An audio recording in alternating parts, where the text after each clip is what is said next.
Good morning, ladies and gentlemen. A warm welcome to all joining us from India, Somalia, and Good morning, ma'am. Ma'am. I'm Dr. Richa Moore, Assistant Professor in Department of Biotechnology at NIILM University, Kaithal, Haryana, India.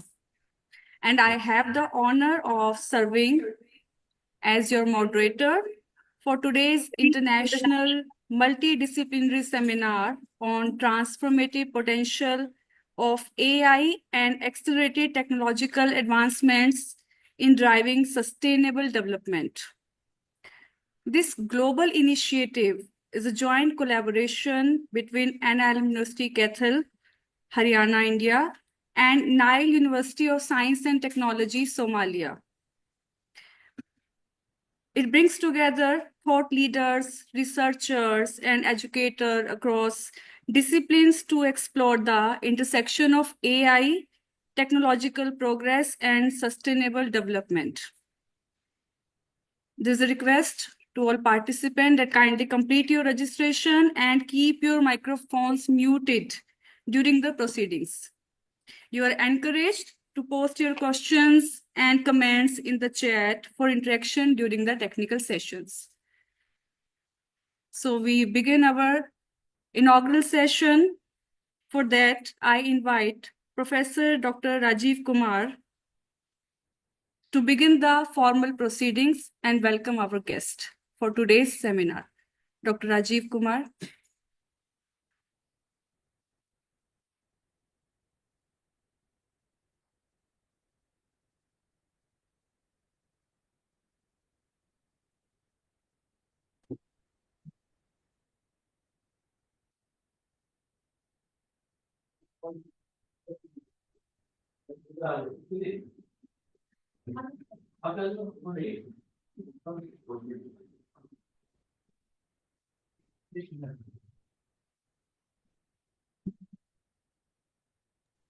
Okay, that's awesome.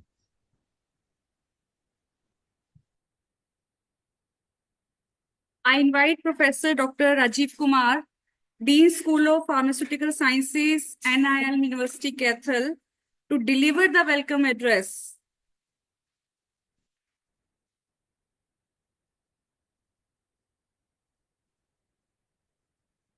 A very good morning, everyone, and a very warm welcome to all of you. On the behalf of organizing committee, I, Professor Rajiv Kumar, convener of this seminar, extend my gratitude for your benign presence here.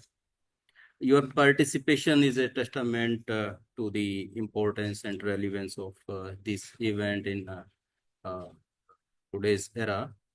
And we are thrilled to have you join us, you all. This international multidisciplinary seminar titled Transformative Potential of the Artificial Intelligence and Accelerated Technological Advancements in the Driving Sustainable Developments is focused on the impact of AI in enhancing the technology, and I am confident that it will provide a valuable platform for learning, apt learning, discussion, and undoubtedly the collaboration. Aim of this seminar is to provide a forum for the delegates from the industry and academia to exchange the ideas and their research works. This seminar includes a half-day keynote lectures in the forenoon and afternoon, followed by the sessions of technical paper presentations until evening. With over 100 abstracts we received, the technical program committee has an overwhelming task of selecting the papers of outstanding quality and diversity, because it is a multidisciplinary seminar. Finally, 88 papers were selected and involving the authors across the boundaries and countries. The keynote speeches will be delivered by some of the most outstanding experts in the field of science and technology to boost your prevailing knowledge. I would also like to express my heartfelt appreciations to the stakeholders and supporting staff who uh, work day and night supporting and making this seminar possible. Your dedication and commitment are truly appreciated at my end. Without further ado, I would like to welcome our esteemed speakers and our chief guest of the event, our worthy Vice Chancellor, sir, who will be sharing their insights and knowledge throughout the day. Let's make the most of this opportunity to engage, connect, and contribute to the success of this event. Thank you. Thank you very much. Thank you, sir. Thank you, Dr. Rajiv, for setting the tone for today's seminar. Now it's my privilege to invite Professor Dr. Shamim Ahmed, Honorable Vice Chancellor of NIILM University, Kaithal, for a few words, and also to do the honor for the release of seminar souvenir, a token of our shared vision and academic commitment. So please.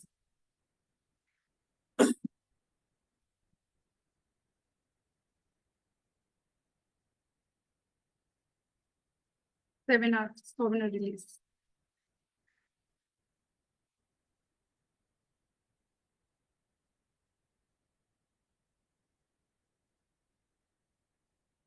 We are just releasing our digital souvenir for today's seminar.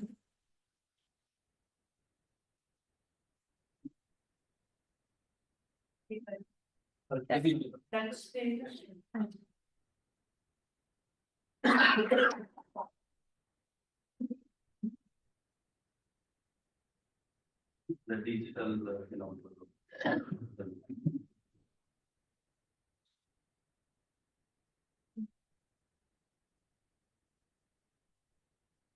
I invite Honorable VC sir for sharing a few words.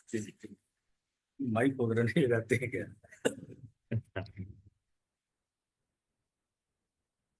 Very good morning to all of you. It's indeed a great pleasure to issue a message as Vice Chancellor of the NIILM University. Firstly, I would like to warmly invite all the participants to the seminar, International Multidisciplinary Seminar on the Transformative Potential of Artificial Intelligence and Accelerated Technological Advancements in Driving Sustainable Development, being conducted by NIILM University, Kaithal. I fervently believe this seminar will boost the quality of the research and collaborations more in future. Research plays a crucial role in the development of the country. Research institutions, including universities and industrial firms located nationally and internationally, should initiate and perform more research studies to address and find solutions to the problems faced by the world. The outcome of the research studies must be discussed critically, and suitable solutions have to be taken based on the constructive argument. Finally, I would like to extend heartiest good wishes to distinguished keynote speakers, reviewers, sponsors, and participants. I also thank the organizing committee of the seminar and all staff members of NIILM University for organizing this seminar in a very, very befitting manner. Thank you very much.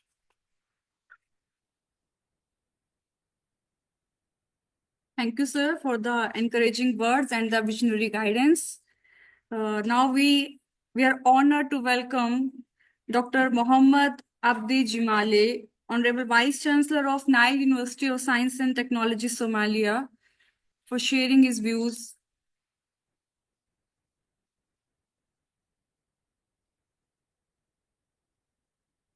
Please wait while we connect to Dr. Jimale.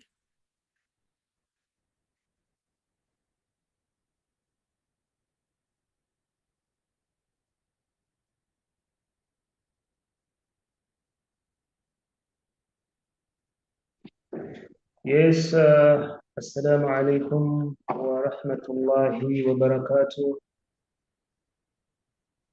Am I host, am I loud and clear?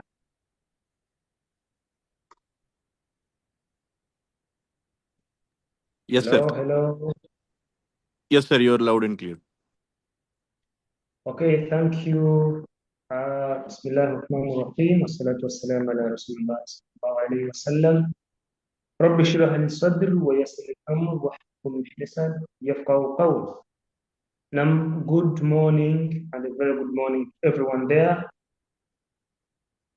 My name is Dr. Kada Choribona Nakil, and I'm here representing the Chancellor at our side.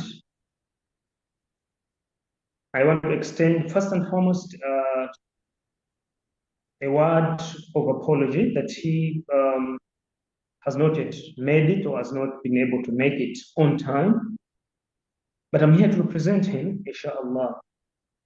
First and foremost, I want to thank the host university, NIILM University, for this initiative to organize quite good conferences, which are one, thought challenging, two, quite good exchange programs, and three, it is important that we understand that most of the ideas that are shared in conferences like these, in most cases, are leverage, or sometimes governments, organizations, or institutions borrow examples, and in one way or the other, they help solve certain challenges.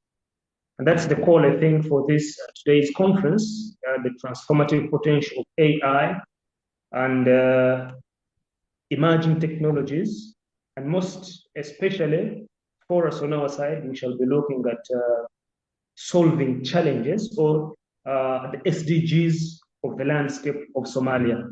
Once again, I want to bring you greetings from Mogadishu, from Nile University and Green Hope Universities in Mogadishu. Other than that, I want to wish everyone a comfort stay as this conference moves on and on. Thank you, and thank you very much.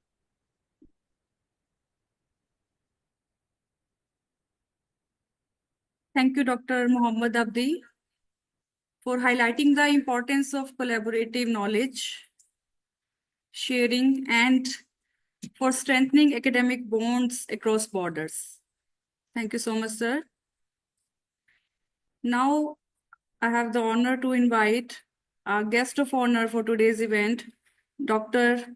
Engineer Mumin Jafar, Dean, Faculty of Engineering and Computer Science, Nile University of Science and Technology, Somalia. Our guest of honor for today's event. Dr. Mumbre is a distinguished academic and administrator with a PhD in Education Planning and Management, an MSc in IT and degree in both IT and Human Resource Management.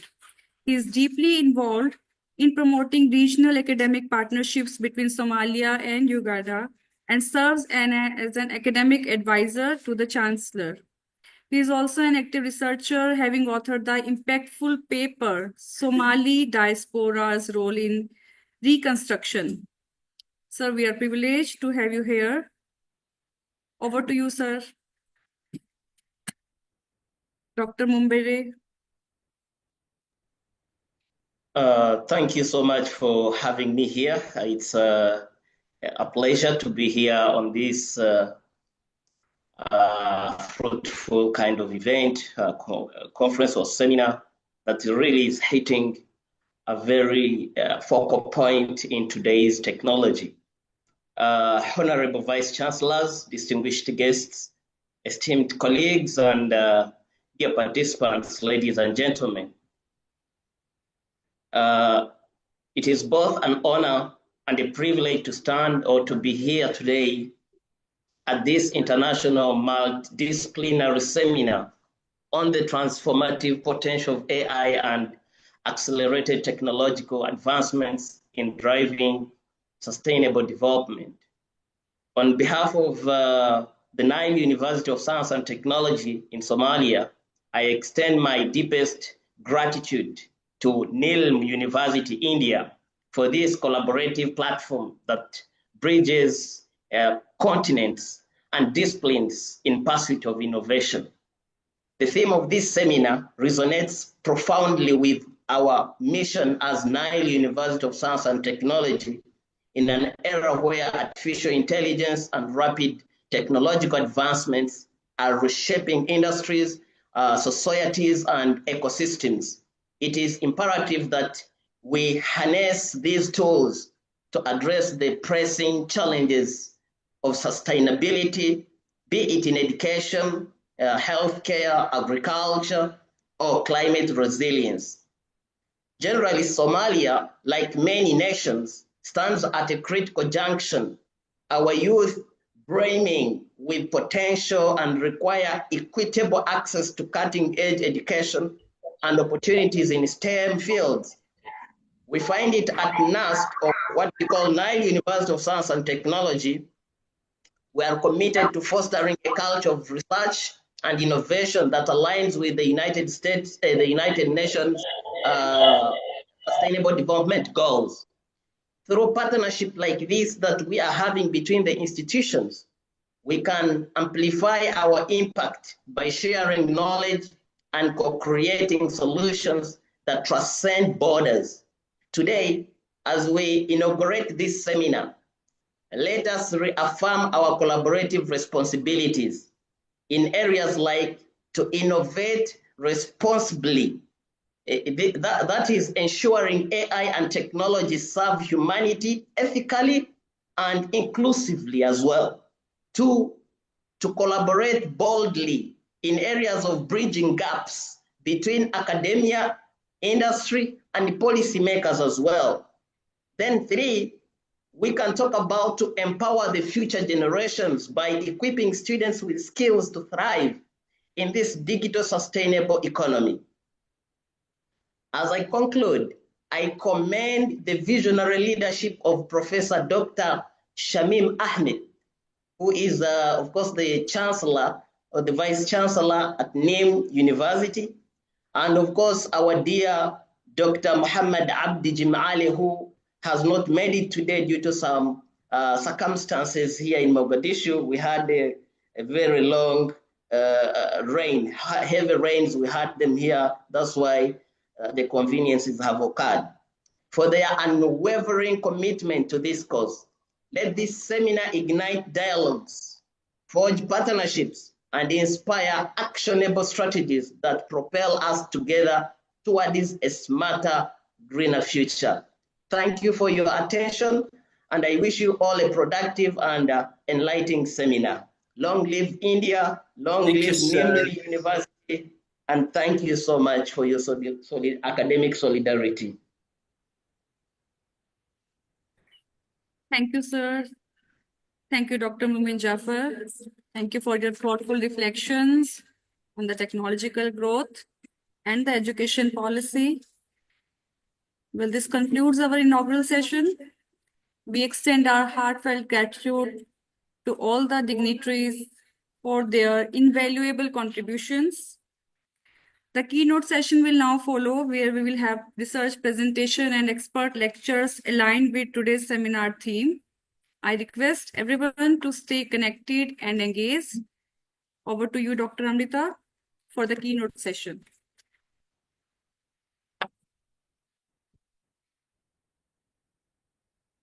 Thank you, Dr. Richa. This is Dr. Amrita Soni, Assistant Professor, Department of Paramedical Sciences, NIILM University, Kaithal. Good morning, everyone. It's an honor to welcome you all to this distinguished event. Today, we are gathered here to celebrate knowledge, share insights, and engage in meaningful academic exchange with some of the finest minds across the globe. Let us begin this remarkable journey of ideas with our first keynote speaker, Professor Silvina Spanolo, professor at National University of South Bohemia Balcana, Argentina. Professor Silvina is currently working as a professor at the National University of South and as a teacher trainer in the Directorate of Continuing Education. Her mission is to promote educational quality through critical analysis and the creation of strong professional methodologies and facilitating informed decision-making through effective data communication. Ma'am, we welcome you and invite you to enlighten us with your thoughts.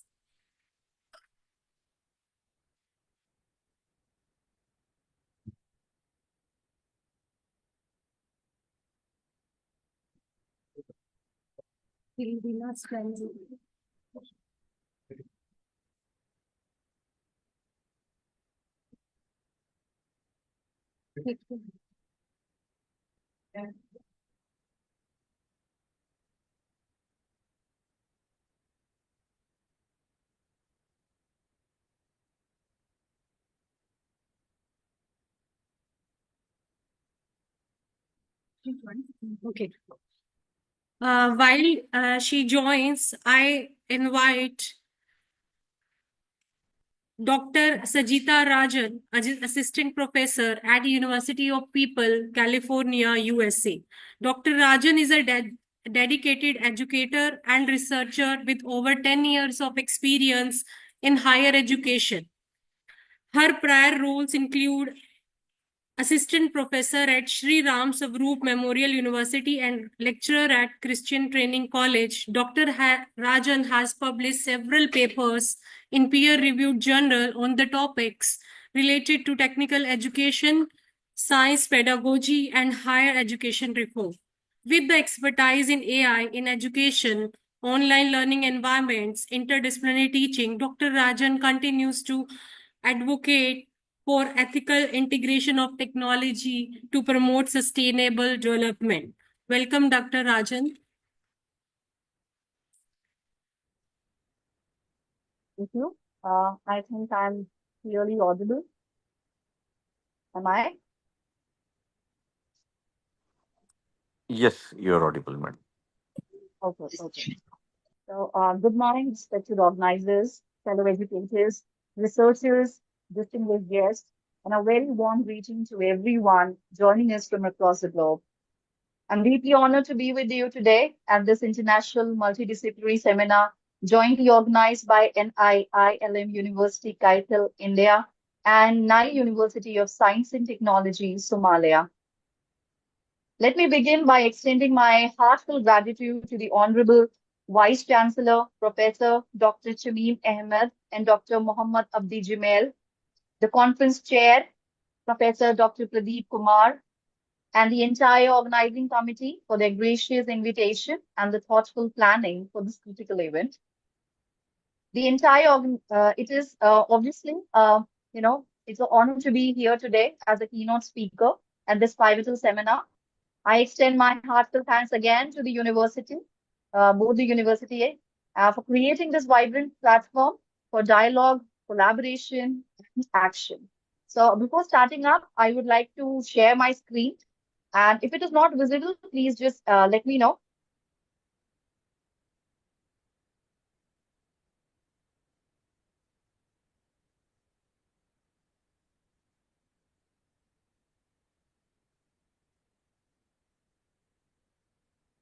Not visible, ma'am. Just a moment.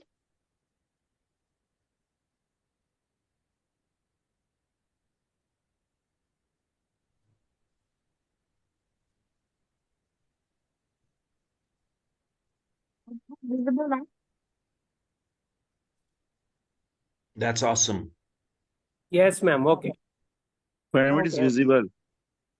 Now it is Okay. visible. It's clearly visible. Thank you. So moving ahead, as we know, the theme of our seminar for today is transformative potential of AI in advancing sustainable development. So before moving ahead, I think we should focus on what exactly theme of the seminar wants to convey. Now, the theme for the seminar, that is the transformative potential of AI and the accelerated technological advancement in driving sustainable development, is not only intellectually rich, but urgently needed. AI and accelerated technologies are actually reshaping how we live, we learn, and actually what we are coping up with, like how to work and govern. But the theme today challenges us to go beyond out of our convenience to work more efficiently. It challenges us to align our digital progress with our own moral duty to the planet and Excuse its me, ma'am. people. Can you make a slide in a full scale? Uh, Sorry, your voice is breaking actually. I couldn't hear what you just said. Can you make a Can you just make the slide in full screen? Just Slideshow a mode. minute. Can you Yeah. just make the slide in full Yes, is screen, it? ma'am? Yeah, is it clear? Yeah, thank you, It thank is you. Yeah, in yeah. mode now? Yeah. Okay. Okay. So moving ahead, you need to know what are the basic urgency of sustainability. As we navigate through the complexities of the 21st century, sustainable development is no longer an option, basically. It is a necessity. With pressing global challenges such as climate change, inequality, and the digital divide, we must seek transformative solutions that are suitable, like I would say, that are scalable, that are inclusive as such, and that are sustainable. This is where technology, especially artificial intelligence, offer unprecedented possibilities. However, it is not always technology alone that will determine our future. It is how we choose to integrate it, regulate it, and democratize it for our benefits is what actually matters. And this is where actually the urgency of the sustainability come into play.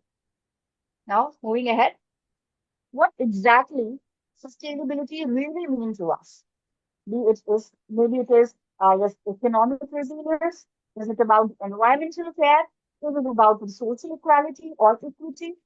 Sustainability is more than the environmental conservation. It means ensuring the economic and as well as the social, or I would say environmental system meet the needs of the present without compromising with the ability of the future generation. Now, promoting sustainability is a technological I would say it's a technological aspect that normally involves designing inclusive digital infrastructures, like reducing the environmental impacts of computing and manufacturing, using data more responsibly to make policy and investment decisions, as well as about empowering communities to innovate locally and keeping in mind what global tools that they can utilize.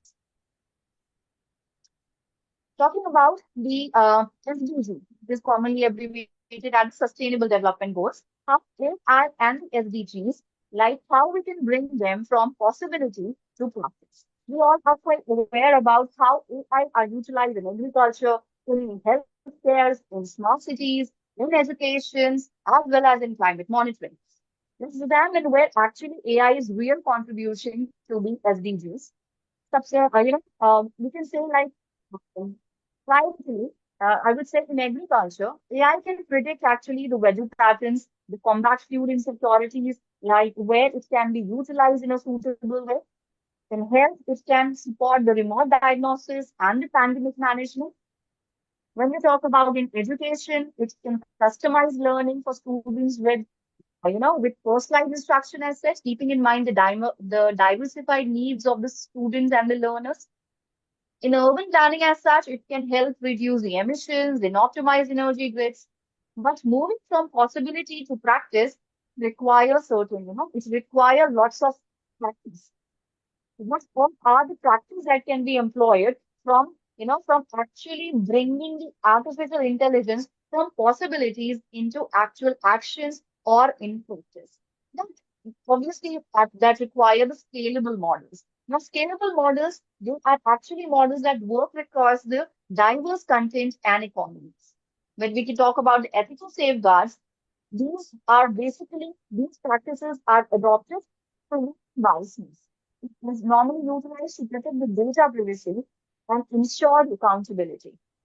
We can talk about inclusive policies as well, when we talk about the practices from possibilities, like that bridges a digital divide. Digital divide when we are not, when we are not completely when we are not that tech savvy, but we are actually digitally divide. Somehow empower the undeserved population. They are the targeted population actually. When we talk about, we can even add about the collaborative governance, where we can involve academia, industry, civil societies, and government as well.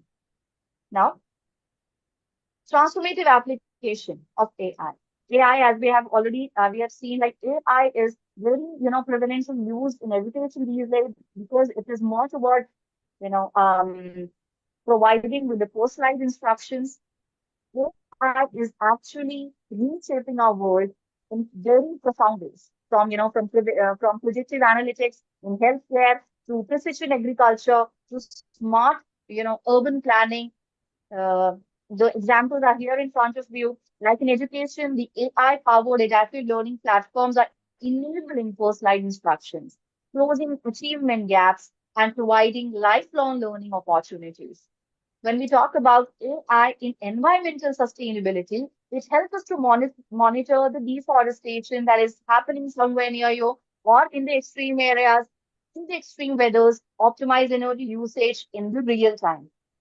Governance, we can see AI is enhancing decision making through data driven insight, improving public service delivery, and fostering transparency.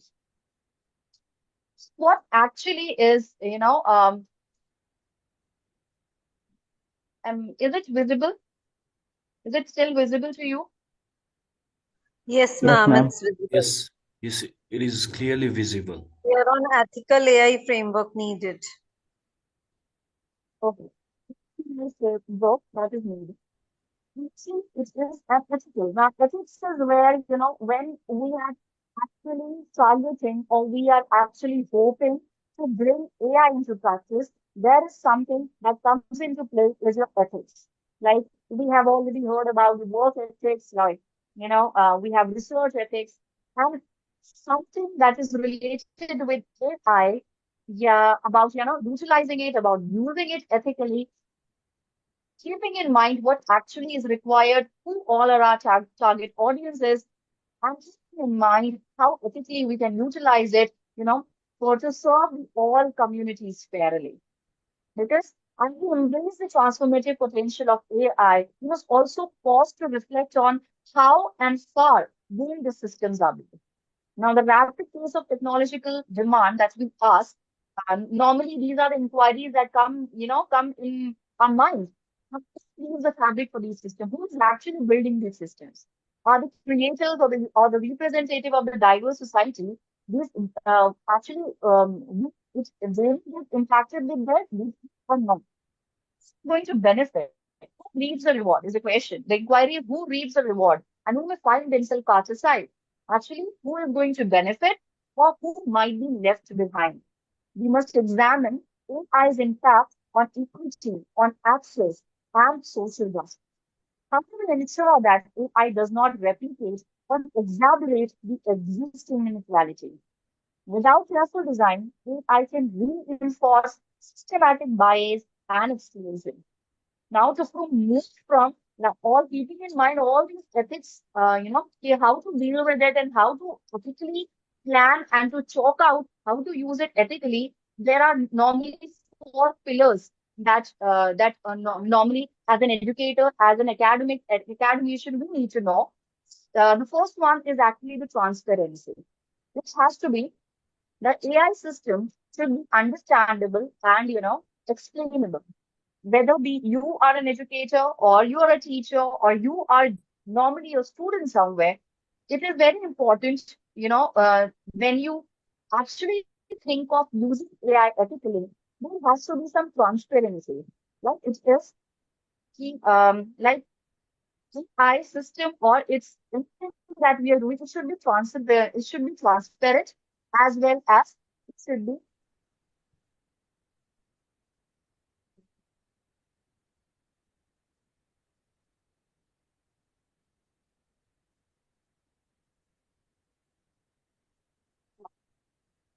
Is it visible now? Is it okay for everyone? Yes, ma'am. Yes, It's Yes, ma'am. visible. It's ma'am. Yes, visible. ma'am, it's okay. Okay, Visible. okay. So I was just discussing about the pillars, which should be employer to have that ethical framework for usage of AI. Firstly, I was just talking about the transparency. Transparency, I should it should be understandable. The AI system that should be transparent and should be understandable. Secondly, it has to be accountable. Accountable in the sense there must be some mechanism to address the harm and misuse of this, of this artificial intelligence boom that is running these days. There has to be accountability. Third, I would say fairness. It must be embedded to avoid the discrimination and the marginalization.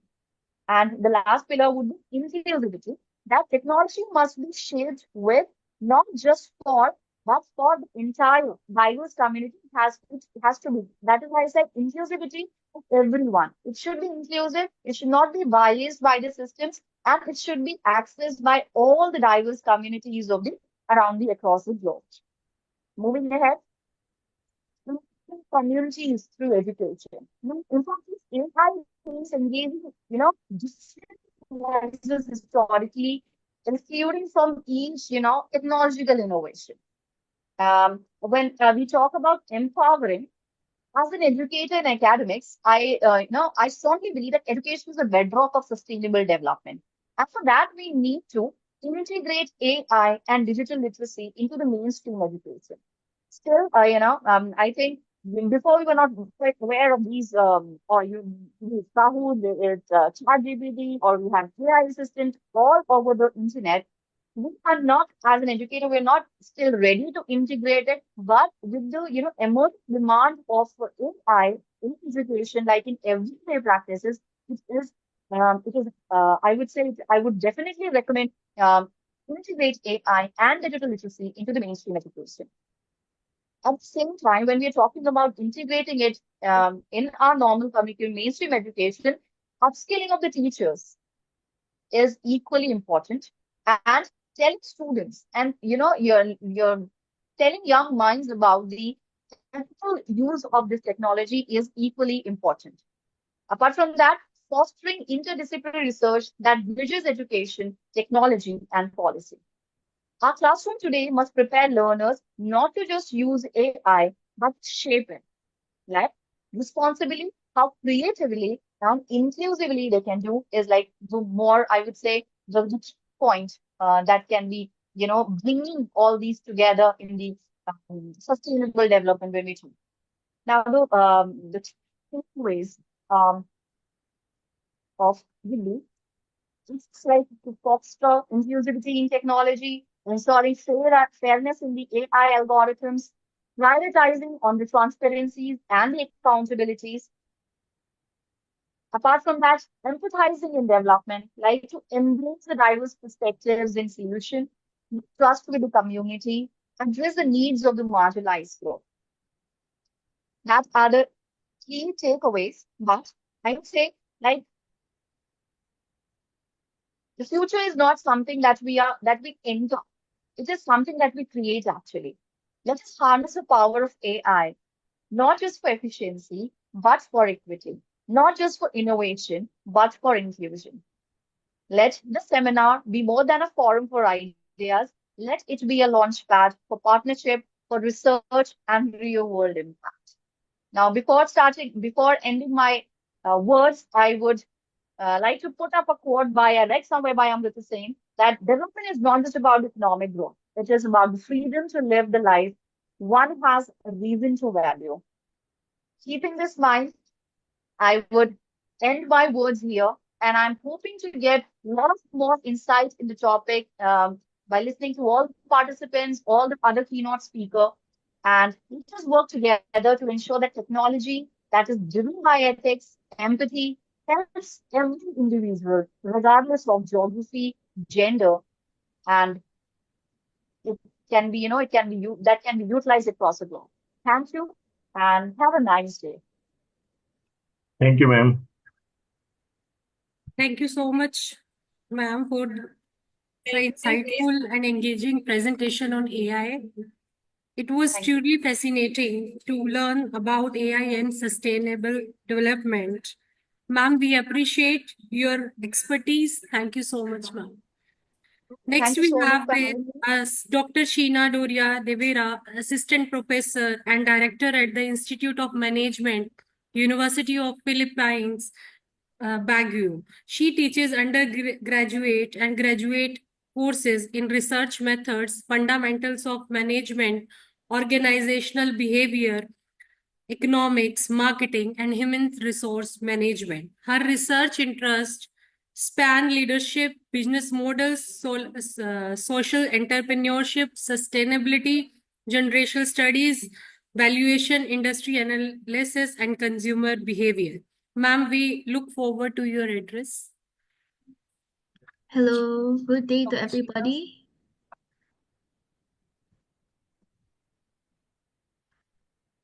Let me share my screen for everybody to see. Okay.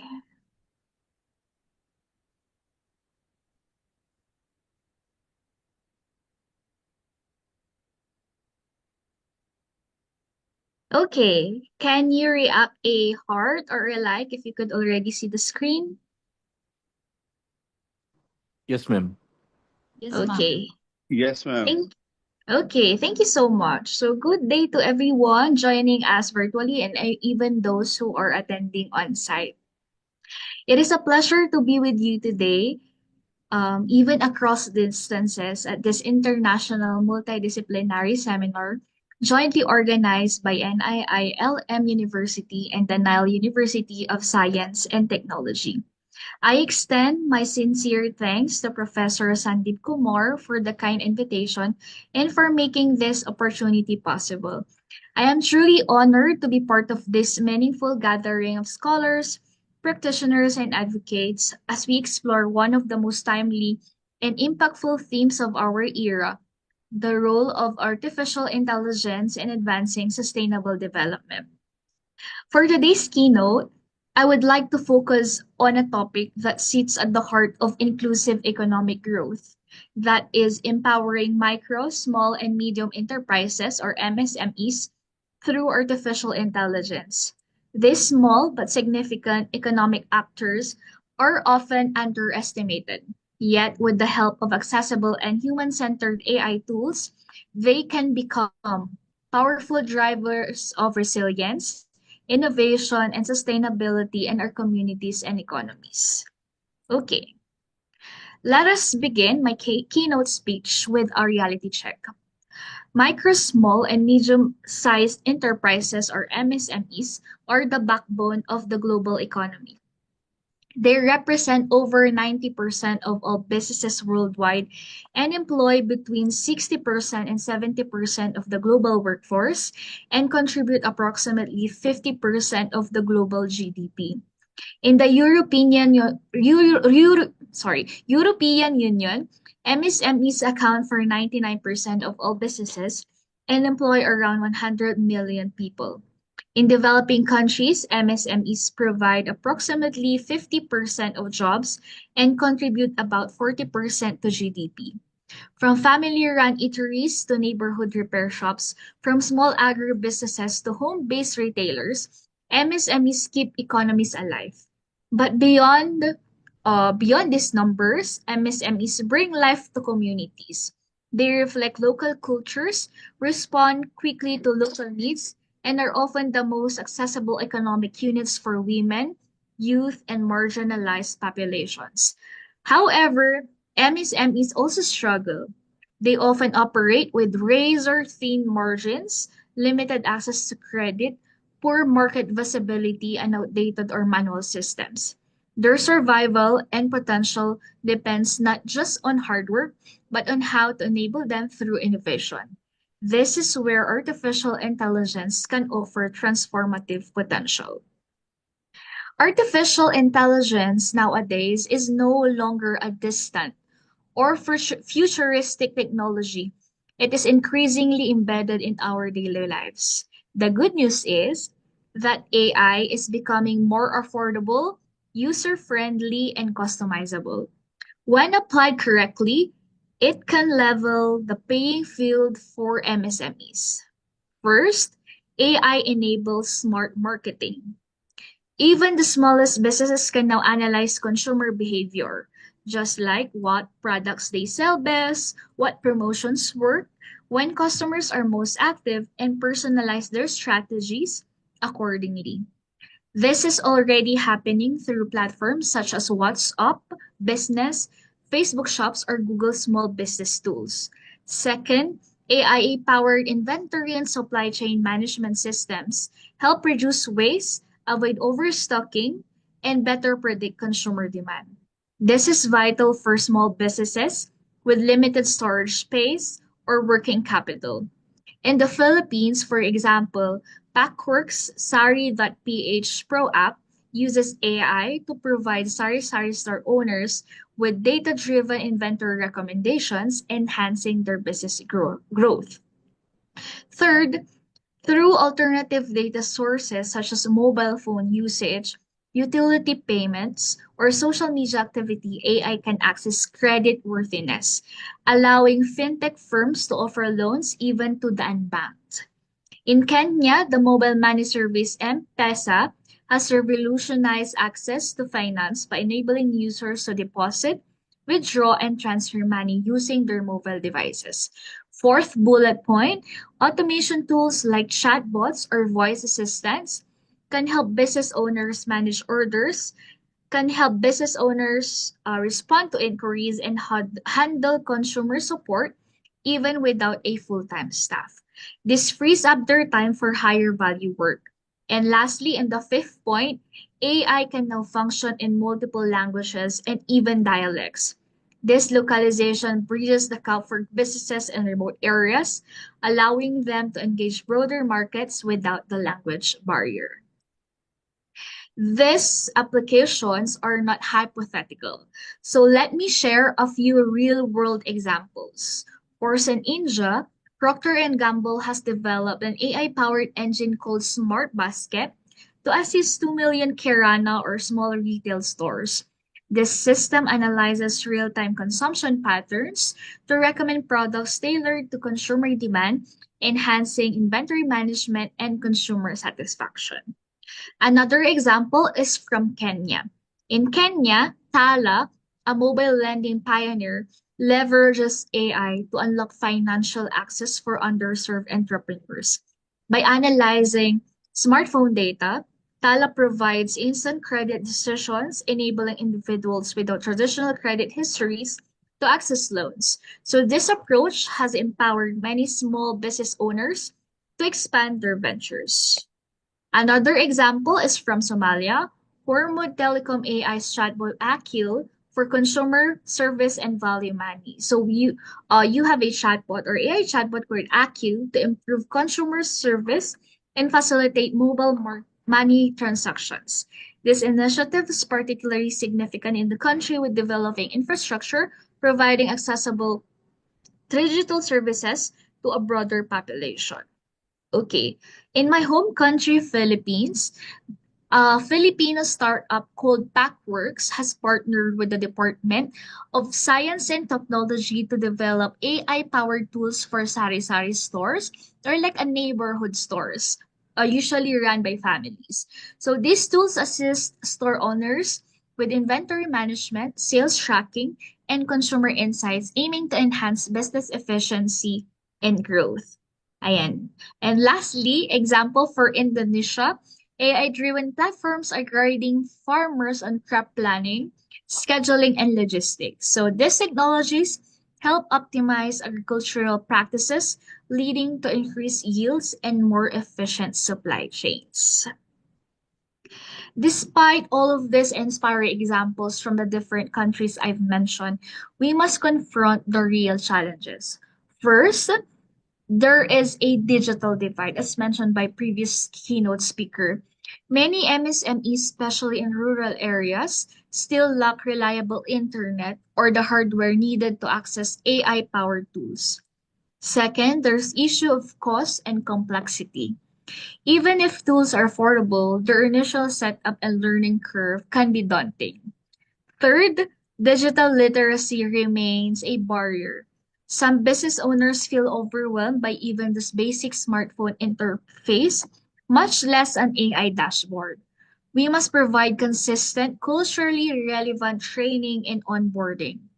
In the Philippines, the Department of Trade and Industry's Tindahan Mo, I-Level Up Mo program This program aims to equip over 1 million sari-sari store owners with digital tools and knowledge to enhance their operations. And fourth one, the challenge we must address is ethical concerns in data privacy. This is the most critical and maybe the most valid concern about ethical use of data. We might be encountering some questions like who owns the data generated by MSMEs? How do we prevent algorithmic bias from reinforcing exclusion, especially for women and minority owned businesses? These are questions we must answer with urgency, not just as technologists or entrepreneurs, but as educators, regulators, and citizens. Okay. The good news is the empowerment of MSMEs through AI contributes directly to the Sustainable Development Goals.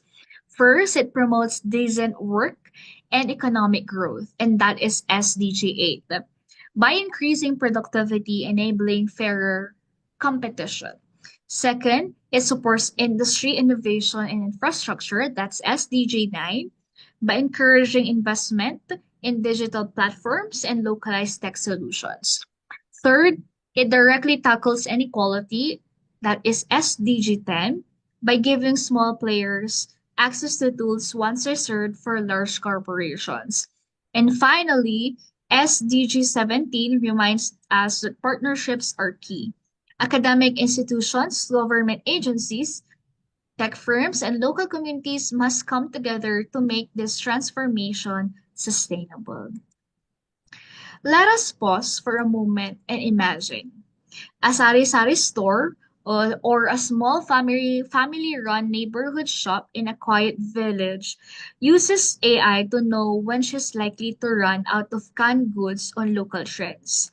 Second, we imagine a local baker or neighborhood baker who uses predictive analytics to decide how many trays to prepare for the weekend. Or imagine a village farmer connects to urban customers via an AI-enabled marketplace, cutting out exploitative middlemen. These are not tech fantasies. These are possible, real, and already emerging if we build inclusive ecosystems that center human needs and local strengths. This, my friends, is what we call bottom-up innovation, where technology is not imposed from above, but grown from the ground up, rooted in community, culture, and care.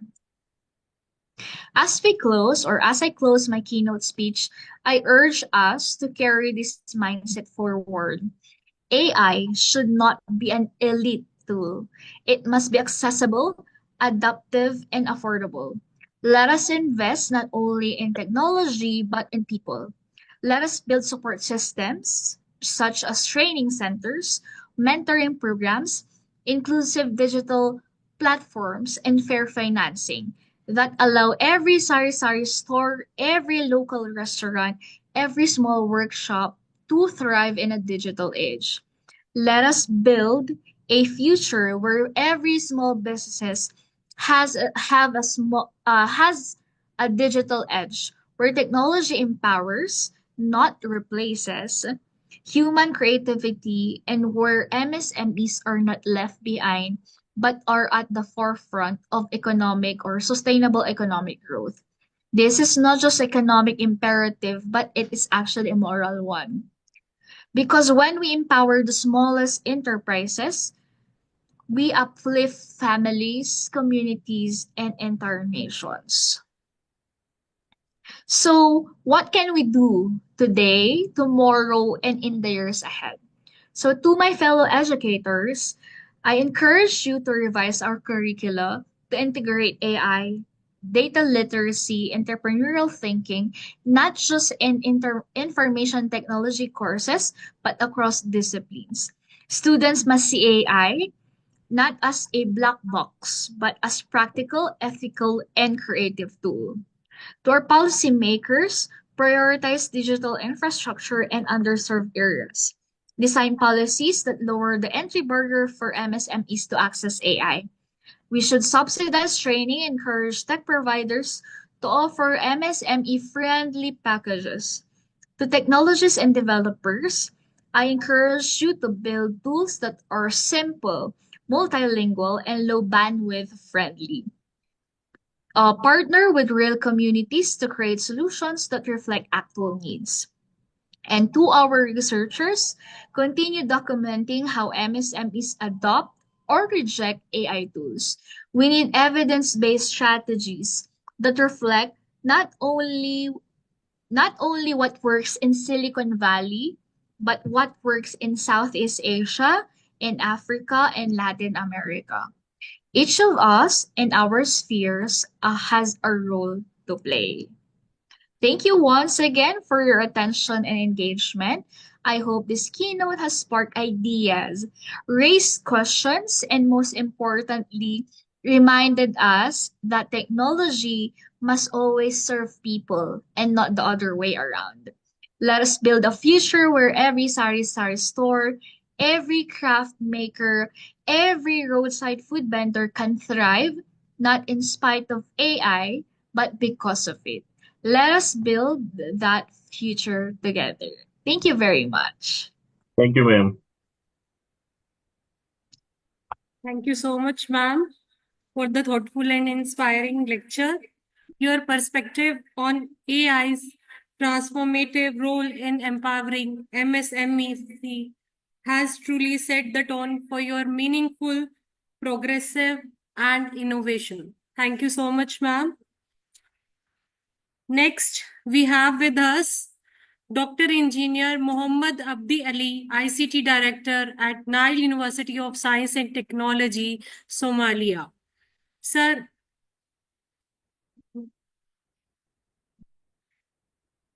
we are pleased to invite you to share your views. Please, sir.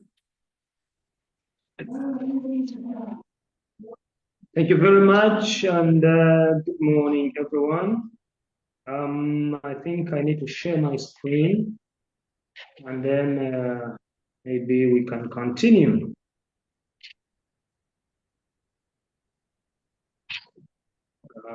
Okay.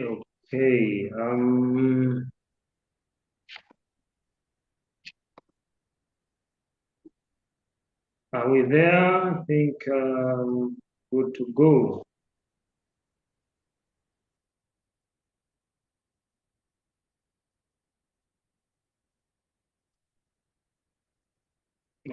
Okay. Now, in the name of Allah, the most gracious and the most merciful, I want to take this opportunity once again to welcome everyone to this transformative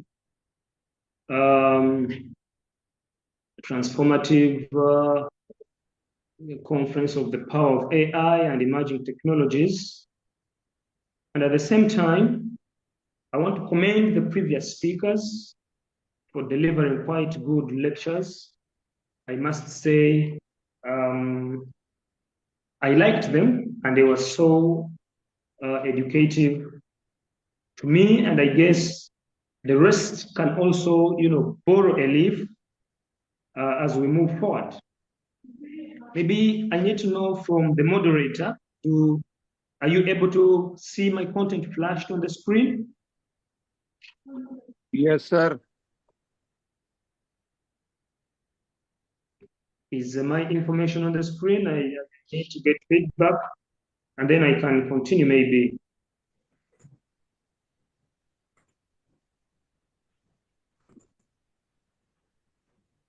Hello.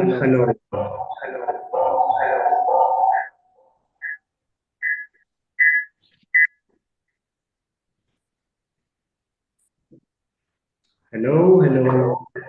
Yes, sir.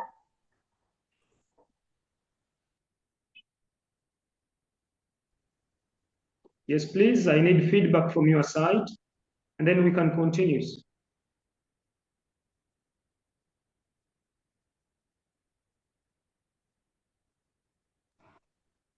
So Nakir, I'm coming now. I don't see the screen.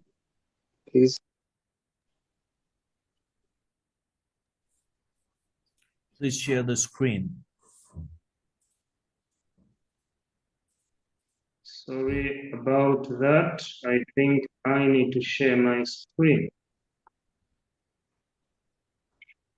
Okay. It's not visible. I am trying to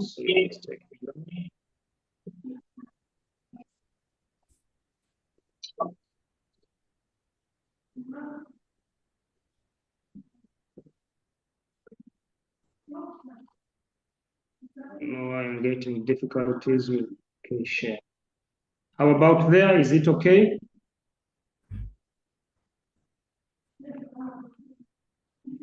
Not visible, sir. It's not No, it's open. not Still, visible. we wait It's for not the visible screen. yet. It's not visible. And it is showing me it is being shared from my side.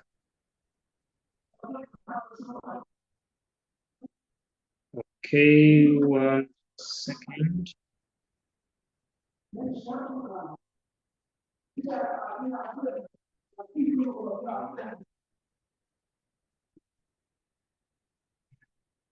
It tells me there is some other participant sharing the screen. Maybe that is why I'm failing out. I don't know.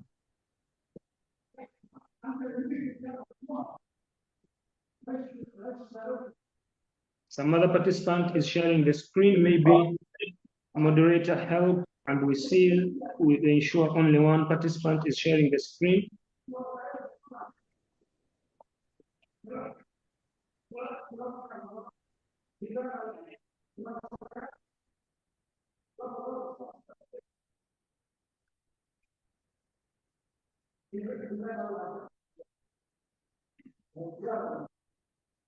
Okay.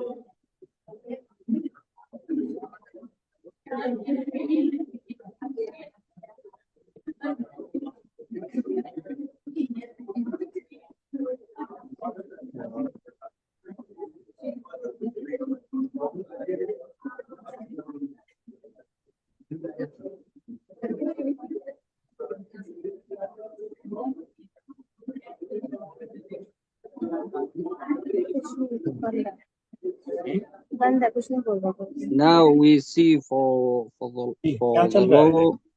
Can you see mine now? I think Yes, I'm sir. good to go there. Yes, we sir, got it the is visible screen now. is visible. I think I am now good to go. Moderator, you can see my screen. Yes, sir. Okay. Thank you. I am good to go. Good morning once again. I'm sorry. Now the screen is very okay. You can continue. Thank you.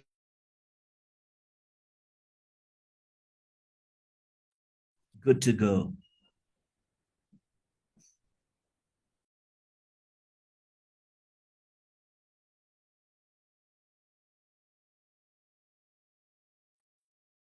I think you are.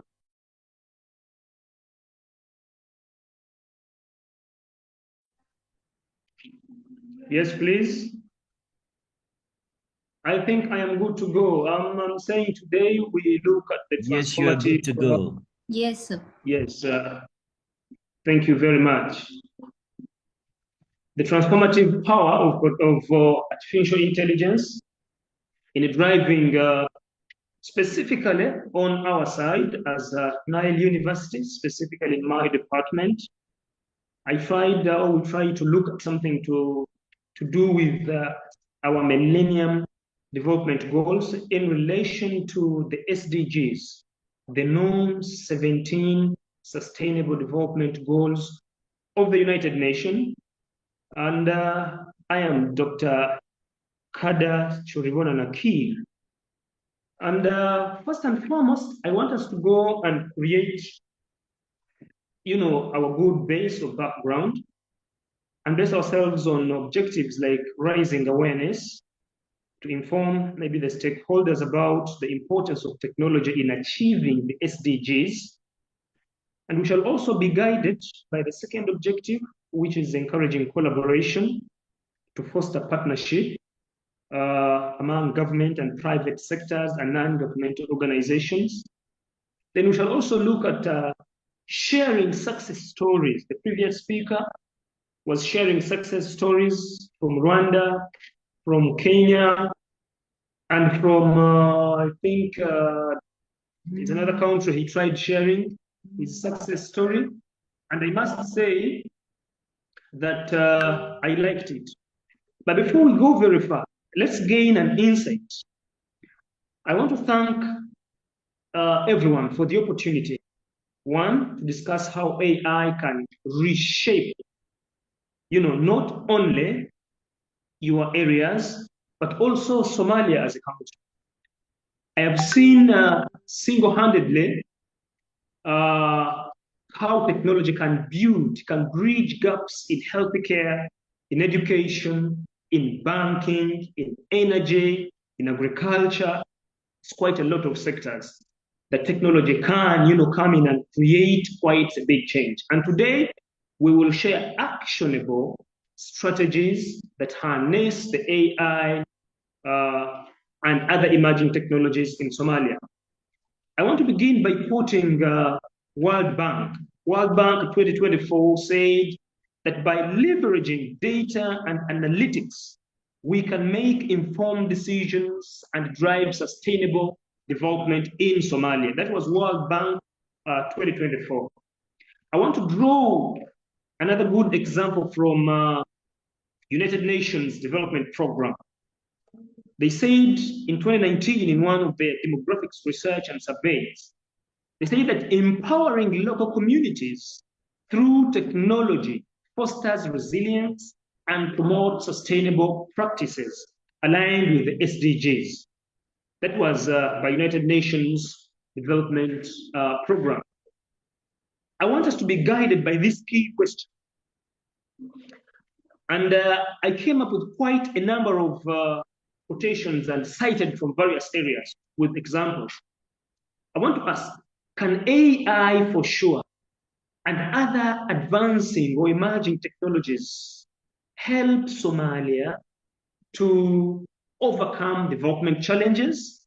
And as I talk about Somalia, maybe there could be any other country with the same setting like Somalia.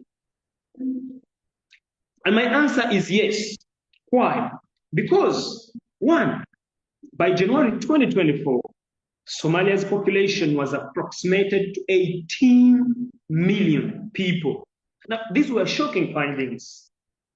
But of the 18 million people, about 70% of these were the youth under 30 years. Quite impressive. Now, all this percentage stretches or brings on board a technology survey generation. These that are hungry for technology, and these are very ready to provide digital solutions. If we went ahead, Somalia's challenges are very many. They are huge, quite abroad. But again, the opportunities are also quite very many. Now, with mobile penetration at around 75%, that was with World Bank 2023. AI can reach even remote communities in just a small period of time, if certain things are worked upon. How? Because Somalia faces significant challenges, including but not limited to food insecurity, to high unemployment rates, to population growth and etc. High mortality rates. 70% of all these are under 30 years. But again, the rapidly expanding mobile connectivity at 75% penetration, according to World Bank 2023, creates a unique, and indeed, I will repeat it, a very unique opportunity to leverage AI and other opportunities and provide scalable solutions. So by harnessing mobile networks, AI-powered technologies like, for example, in agriculture, advisories, talk about the telemedicine, talk about the digital education, can by all means bypass traditional infrastructure gaps and directly empower remote communities. Now, this in all or by all means can accelerate progress towards the sustainable development goal. Now, I want us to draw our clear insight from 4 sustainable development goals of the 17 development goals. According to FAO is, are we good to go? According to FAO is the Food and Agriculture Organization data of 2024. Agriculture is SDG number 4 of the number 2 of the 17 Sustainable Development Goals of the United Nations. 60% of the GDP in relation, now I'm talking about Somalia, of the GDP approximates to 7.3 people are facing food insecurity. I will go to the second one. Healthcare, which is the number 3 of the 17 UN SDGs. According to the International Standards Organization and according to World Health Organization standards, the ratio of doctor to the people, doctor to client or patient, is 1 to 1,000. Well, it is quite different here, where the ratio currently is 1 to 10,000 people. This is so overwhelming. Now, I will show you how technology, the AI and other emerging technologies could leverage and try to solve these gaps. Look at another one. Education, which happens to be number 4 of the United Nations SDGs. According to UNICEF, that is United Nations International Children Education Fund, approximately 51% of the children here are not enrolled in formal education. Look at the jobs. According to the World Labor Organizations, the International Labor Organization, 67% of the youth are unemployed. 67, that is SDG number 8, creating jobs and for the employable population. Now, these plain numbers for sure reveal deep systemic gaps in Somalia's development landscape. But however, technologies like AI present transformative opportunities to maximize, the impact within these constraints. We may not only look at technologies like AI, there are many other technologies that have come on board. Mobile banking, EFT, solar energy, agriculture,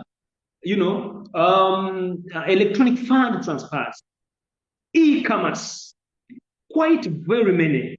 Just not, speaking about AI. All these other technologies could help to leverage what we just looked at, to do with employment, to do with education, etc., etc. Now, by using predictive analytics, machine learning, and computer vision, to assess the needs from satellite imagery, we could for sure stretch every other single dollar that comes from these technologies, okay, while vulnerable communities, okay, are being helped. All government is looking here and there to make sure they harness, technology in these communities. So if we looked at or used at AI to help us, and these other technologies in solar, EFT, e-banking, e-commerce, telemarketing, name it, we would stretch every other dollar that is coming to the economy to grow or leverage most of this. Note, I want to take a note. This technological efficiency isn't just about cost reduction. No, it's not. It's about enabling smarter, data-driven decisions that could close Somalia's, SDGs gaps, despite the advantage through innovation. If I looked at AI and other technologies in agriculture, I will give an example. Technologies are transforming farming by analyzing weather patterns, they're analyzing soil condition, they are analyzing crop health. A good example is with the Watson, the BM Watson, IBM Watson of Kenya. On most farms in the Rift Valley provinces, this has increased yields up to 30%. Okay? They advise farmers, one, it is evident that weather or the climate is changing time and again. And as the climate changes, new pests emerge. As a climate change, soils degrade. And so AI comes in here with these imageries from satellites, with critical analysis of these soils, of the climates, of the weather. We get critical advice of the best methods, the crops, the fertilizers, the pesticides to use to leverage, to lift our incomes. And as far as that is concerned, look at another example. Now, for Somalia, these technologies with satellite data could analyze soil conditions. You and I know that Somalia, most of the biggest part, 90% is semi-arid. It's a desert. And therefore, farming could be a little hard or difficult.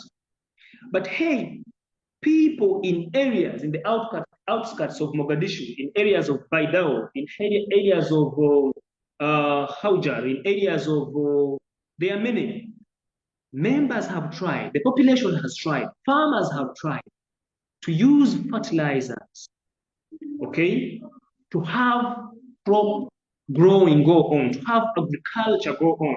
And therefore, we are saying that if we used these remedies provided by technologies, in one way or the other, our crop health would grow, our soils would improve, and therefore we would get possible suggestions and remedies that help farmers, okay, on the number of accounts. Quite a number of the farmers use fertilizers, and AI-given conditions could support possible fertilizers or propose possible fertilizers for these farmers. Look at number 2, which now lines with the SDGs I just gave. Health. AI is addressing healthcare gaps in areas with few doctors. I'll give you an example. In Rwanda, which happens to be, in the region, in the East African region, Rwanda around 2021 to 2023, started the Zipline project. It's a drone project which use AI-mounted projects to deliver organs, they deliver medicines, they deliver, medical records. They do a lot. Now, this cuts on the ratio of doctor to patient, and many more others could be done in the same line. By that time, presently today, Rwanda has reduced maternal death by 51% just through the use of the Zipline drone, which is AI-based technology. And so it is possible that we can transform quite a lot with AI. Now, in Somalia, tools like other health could provide rural clinics with instant diagnostic support, acting as virtual doctors. So in a country with 1 to 10,000 ratio, 1 doctor to 10,000 people to be treated, I, for one, would feel that adopting these technologies would help so much. Number 3, if you looked at AI in education, I like drawing examples from Kenya because they have tried to use this. If you look at the Kakuma camp in Kenya, this is a refugee camp in Kenya. This, in the beginning, brought the use of AI to help bridge the gap to do with language, because most refugees who would come in came from Somalia, and they would speak, the language was a challenge. And so the Kakuma camp came up with the chat GPT tutor support to support refugees. And this, in the beginning, was only meant for language. But hey, look, presently, very many chatbots, even Kakuma itself, ChatGPT, today provides tutoring services.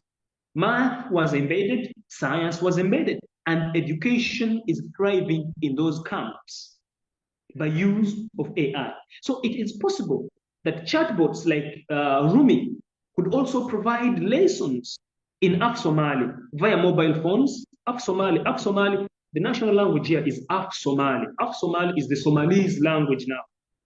And so I'm thinking that the Rumi chatbot could also provide support in Af-Somali via mobile phones to reach up to around 50% of the children, okay, in schools. Look at governance. AI combats corruption. And I will draw an example. I have very many colleagues here who come from India. If you look at the Aadhaar system, I think that was around 2009, that this system was introduced on the Indian landscape. It used the biometric AI to cut the welfare fraud by 12 billions. And now the same example can be drawn here, that in Somalia, the UN Buildings Block Program uses the blockchain and AI here in most of the refugee camps, to track aid distribution, the aid that comes from, from the foreign aid. UN in those camps uses the UN Building Block Program, to capture the chain at which the distribution of food is made, aid, even small handouts like money. And therefore, this in one way or the other, one, could reduce conflict. Two, it would increase transparency. In the due course, it would curb down the scourge at which corruption, shoots or has grown. And therefore, I want to note that we may not overlook the fact that it also comes with a number of challenges, with a number of concerns. Of course, to harness AI and these technologies, etc., there must be good connectivity. You must strengthen your cybersecurity departments so that we have good privacy. And so that's why I'm saying that whereas AI is promising in Somalia, we must address the internet accessibility and data privacy to scale these tools equitably.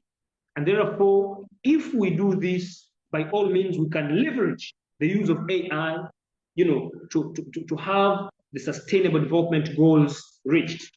The second note I want to come up with is, it is not hypothetical. Look at M-Pesa in Kenya.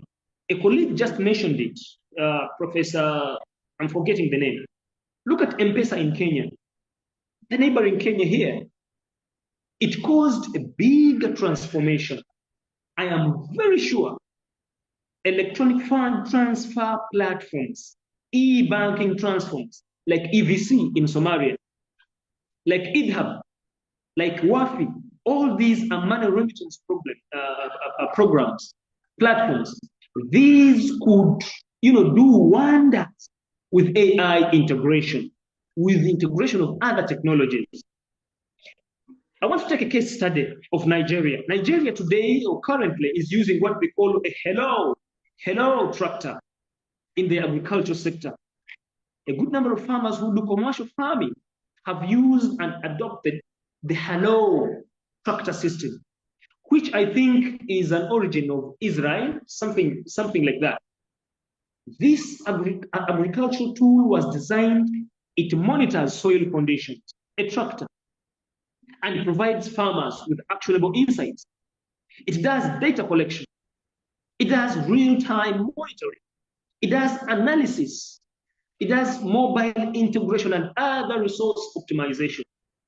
And I can assure you by now, most farmers on the Nigerian landscape who use it their yields have grown, they have shot by 20%. And therefore, a tractor like that or a technology like that, which has AI in use, could do a lot for farmers, not only for Somalia, but any other growing nations. So it means that with the recurrent droughts, okay, that devastate crops in Somalia, that devastate, hunger-stricken poverty, this system could be a very nice one to come up with on board. Now, I also want to look at the challenges of AI adoption. Like any other growing nations, while AI and technologies hold transformative potentials for us in Somalia here, several critical barriers must be addressed if we are to have it implemented to our success and to our benefit anyway. For example, our infrastructure limitations may not allow, save if they are worked upon. So only 30%, as of now, present statistics, only 30% of Somalia, look at the coverage. Somalia takes the biggest, it covers the biggest area in square size of the shore at the Indian Ocean.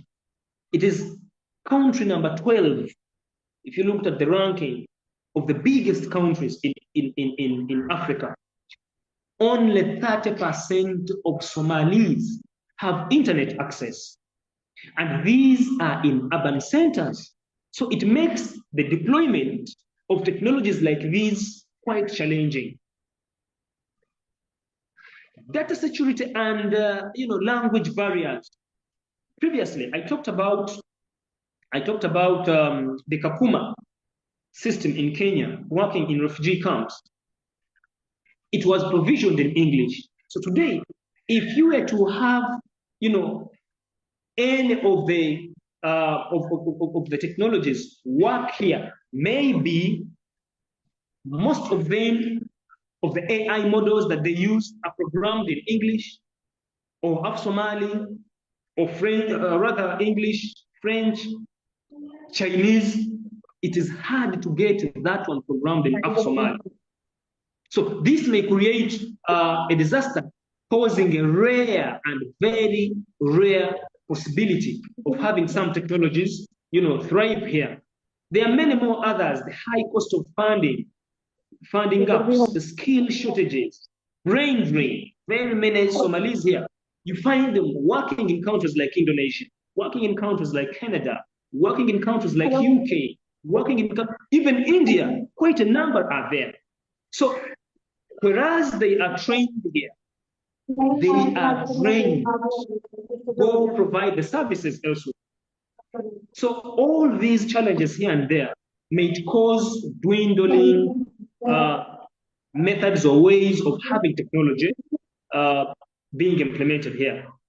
But there are many, many other solutions that can come on board. One of them being infrastructure. So if we expanded the rural internet coverage and leverage the solar power, the AI hubs, etc., I think it would be one of the ways we would solve it. Two, data gaps. So we would address these by establishing or looking at established institutions. There are very many established institutions, universities, non-governmental organizations. For example, Nile University. If government patterned with Nile University today, maybe in the next 5 or 10 years, would put up a hub and train AI experts so that by the time this is growing, we have the technical know-how that it can be leveraged with ease.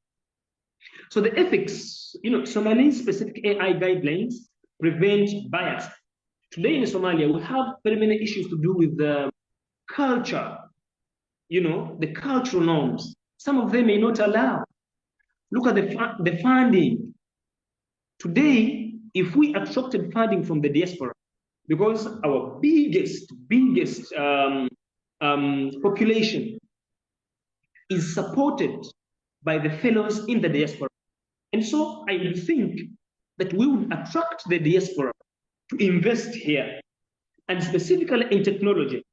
If we attracted our foreign nationals in the diaspora to invest here, if we attracted organizations like the Bill Gates Foundation, for example, this would help to leverage, to cover up these gaps as far as implementation of these technologies is concerned, and therefore hit our transformative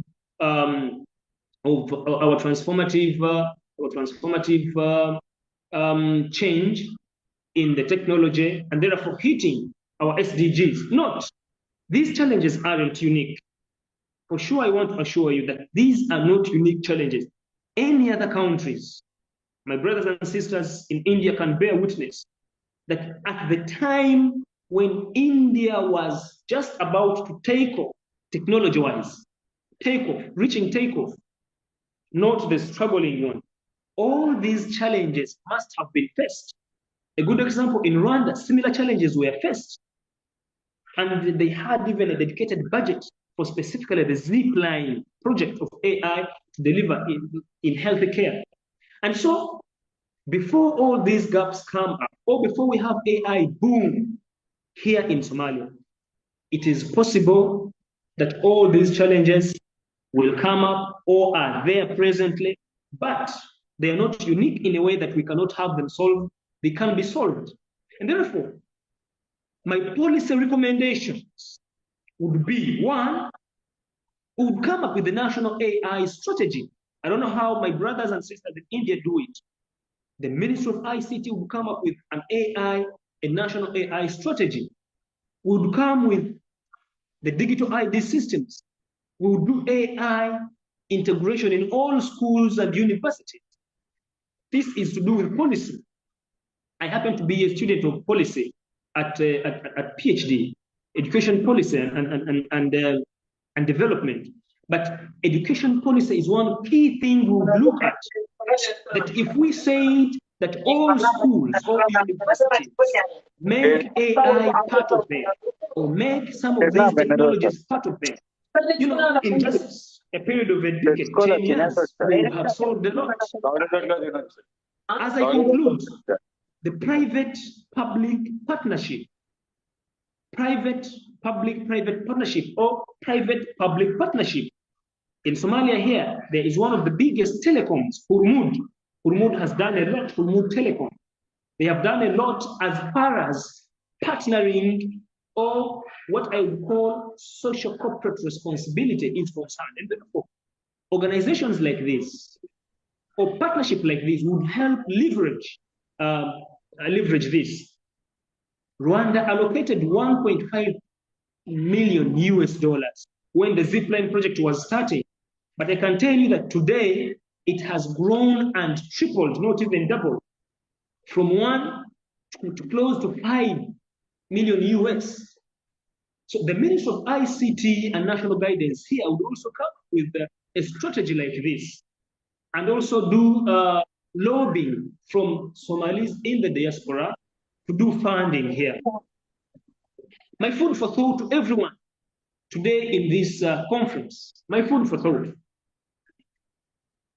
If Rwanda relocated 1.5 million for AI startup in 2021, and it worked out, Somali's Ministry of ICT could borrow the same idea to start up in a modest, humble way, and maybe I get there. A call for action. To turn potentials into reality, we need collaboration. Government should prioritize AI and technology policies, and funding universities like Nile University of Science and Technology, like Green Hope universities. If government prioritized funding to some universities like this to take up the training programs of the private sector, I think this investment in a decade or just 5 years, a lot would come up. I want to call upon you to join Nile University of Science and Technology for Somalia initiative today to help build our future where technology promotes sustainable development for everyone. Will you be part of the change? That's my question to everyone there. In conclusion, Somalia faces quite a number of challenges. And you know, in achieving sustainable development, the sustainable development goals, but artificial intelligence offers a unique opportunity to overcome quite a number of them. And therefore, AI can enhance agriculture, it can enhance health, it can enhance education, governance, name it, because technology can be adopted in almost all sectors. And with 70% of the population under 30 years, Somalia's youth are ready to lead this technology-driven transformation. The time is now. Let us act now. I want to end by wishing everyone what they wish themselves. Never give up. Thank you, and thank you very much. Thank you so much, sir. It was so informative. Thank you, sir, for the insightful lecture. Your views on the roles of technology in achieving SDGs has enhanced our knowledge.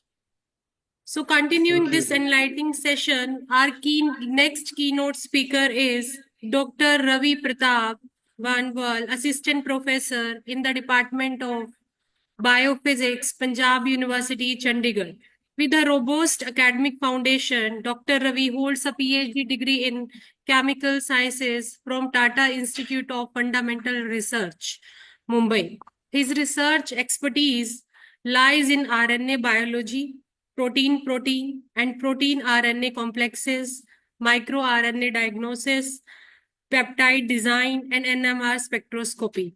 As a PI, he has managed several international, national level grants, fostering collaborations with renowned researchers. His profile output includes over 85 peer-reviewed publications with an H-index of 23 plus and nearly 2,100 citations. Dr. Ravi is an editorial board member of leading journals and a reviewer for prestigious grants. Sir, we welcome you to deliver your keynote lecture. So please.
While we connect, I want to inform you all that after lunch, which is at 1:30 to 2, we will start the plenary sessions. We have two plenary sessions, session 1 and session 2 simultaneously. And session 1 is in hybrid mode and session 2 is in totally online mode. And the session will start at 2 and will continue up to 4 p.m.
Can we take 5-10 minutes break in meantime? Of course, sir. Then we'll meet after 5-10 minutes.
So before I start, I would like to thank Dr. Ravi for this opportunity to speak some of our work we have been carrying at Punjab University, Chandigarh. So this is on artificial intelligence powered discovery and validation of novel antimicrobial molecules for priority pathogens. So we have been working on multiple priority pathogens in my lab, and some of the work I'm going to present in next 15 or 20 minutes. So if you look at the work we are carrying in the lab, so first part, we are targeting a lot of RNAs. So we look at the dengue virus, and we have a couple of molecules we are trying to look into the translational research. And if you look at the binding, some of them are binding very tightly. It's almost like nanomolar to femtomolar. We also work with a target from influenza A virus, and there is a student who is carrying this research in the lab. And currently, another student is carrying the work on the HIV once again. HIV TAR RNA, and currently we have 2 small molecules, and we attempt to work with them, and those are showing very good binding with the HIV TAR RNA. And 2 other RNAs we are working with. The one is from the Neisseria meningitidis RNA thermometer. So that is what I'm going to talk in the other 8 to 10 minutes. And we are working with the PGI MER Chandigarh. So there is a girl who is working on microRNA from postmenopausal women who are having osteoporosis, and that is very common especially in Indian context. So, and this is the second part of the lab. So we have a group of around 4 PhD students, and those are working mostly on the next generation therapeutics for as a peptides.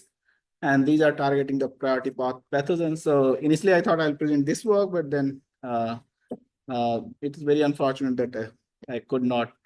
So I will be mostly working with mostly talking the RNA work. So in this case, so this is project already being reviewed at ICMR.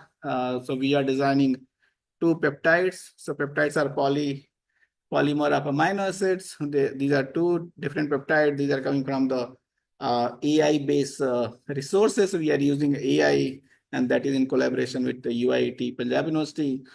And once we narrow down and finally figure out 2 different peptides for different pathogens, we make a very nice chemistry called the cleavable. So there are 2 chemistry components here. So in one case, we are making something which is non-reversible. So once it gets into the cell, in a reduced condition, it does not break.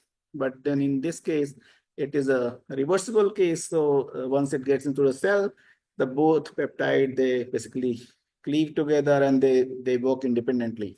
And there are pros and cons of using each approach. And this is something which we are very fascinated about. And hopefully at some point, we'll be having this work done. So, and this is how this part is done. So we start with the database, and database, we have a lot of inputs. We have a lot of data for the peptides. We feed those data on the deep learning methods that is based in the AIs, and we finalize some of the component. Then we do the in vitro analysis, and after analysis, we do all the in vitro and in vivo work. So we have done at least for 3 to 4 peptides, and we have shown that they are very active as an antimicrobial agent. And currently we are trying to pursue the animal studies. However, I'm going to present more on the RNA thermometer work that is from the Neisseria meningitidis. And this I have been working with a couple of collaborations across the world for last several years. So if you look at the Neisseria meningitidis, so meningitis is a very common problem. And so if you look at this bacterium, it is very sophisticated in a way that it has evolved to subvert the human host response. And if you don't detect this infection in first 16 to 20 hours, this is very much pathogenic, and also the mortality is around 45 to 55%. So WHO says that the most of the people in at least South Asian countries and around the globe, they have this bacterium in their upper air pathway in nasopharynx, and that is mostly in the inert state. So once it goes into the blood, that becomes very active. And there are means and ways that this gets activated. And one of the means and ways is based on these 3 factors. So factor H, lipopolysaccharide, and capsule and I will be mostly talking about the capsule-based, the RNA. So as I said, once it goes into the blood, it becomes very active, and there can be multiple reasons. So like someone having a fever, it gets into sepsis, and this moves into the blood. So if you look at the upper air pathway, that is a nasopharynx, the temperature is around 30 degrees centigrade, but once it enters into the blood, it is around 37, so around 5 to 7 degree jump. So my collaborator from Oxford, University of Oxford, they showed that there are 3 different RNA thermometer, and they are regulating all the 3 different virulence factors. So one is for capsule. So one is for capsule. Where is anyway? So the one is for capsule, then second one is for factor H binding protein, and then also for lipopolysaccharide. And this we reported almost like 11 years back in collaboration with University of Oxford. So what we thought that let us also look at the clinical pathogens, clinical samples. So why this is getting stuck?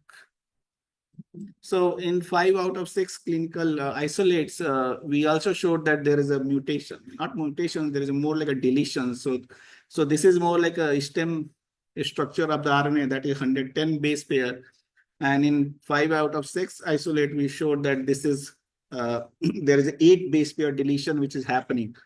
And the problem with these isolate, if you look at the right side of this western, so once you have this deletion muted, that is called the delta 8. This showed the band at all temperature. That means this bacterium is acting even at low temperature. That is problematic, because once it acts at low temperature, there is no way you can cure it. And then we also showed that the survival rate increases with time, and that's what very much sync with what WHO says. If you don't detect initially, it becomes lethal. So if you look at the bottom right, so in 10 minutes, the survival rate at higher temperature is around 70%. But if you move towards 20 minutes and so on, it becomes, it gradually decreases, and it becomes around 45 to 47%. So keeping this in mind, we started the work that let us look at the RNA, because ultimately we want to develop a drug or some sort of therapeutics approaches to deal this RNA thermometer.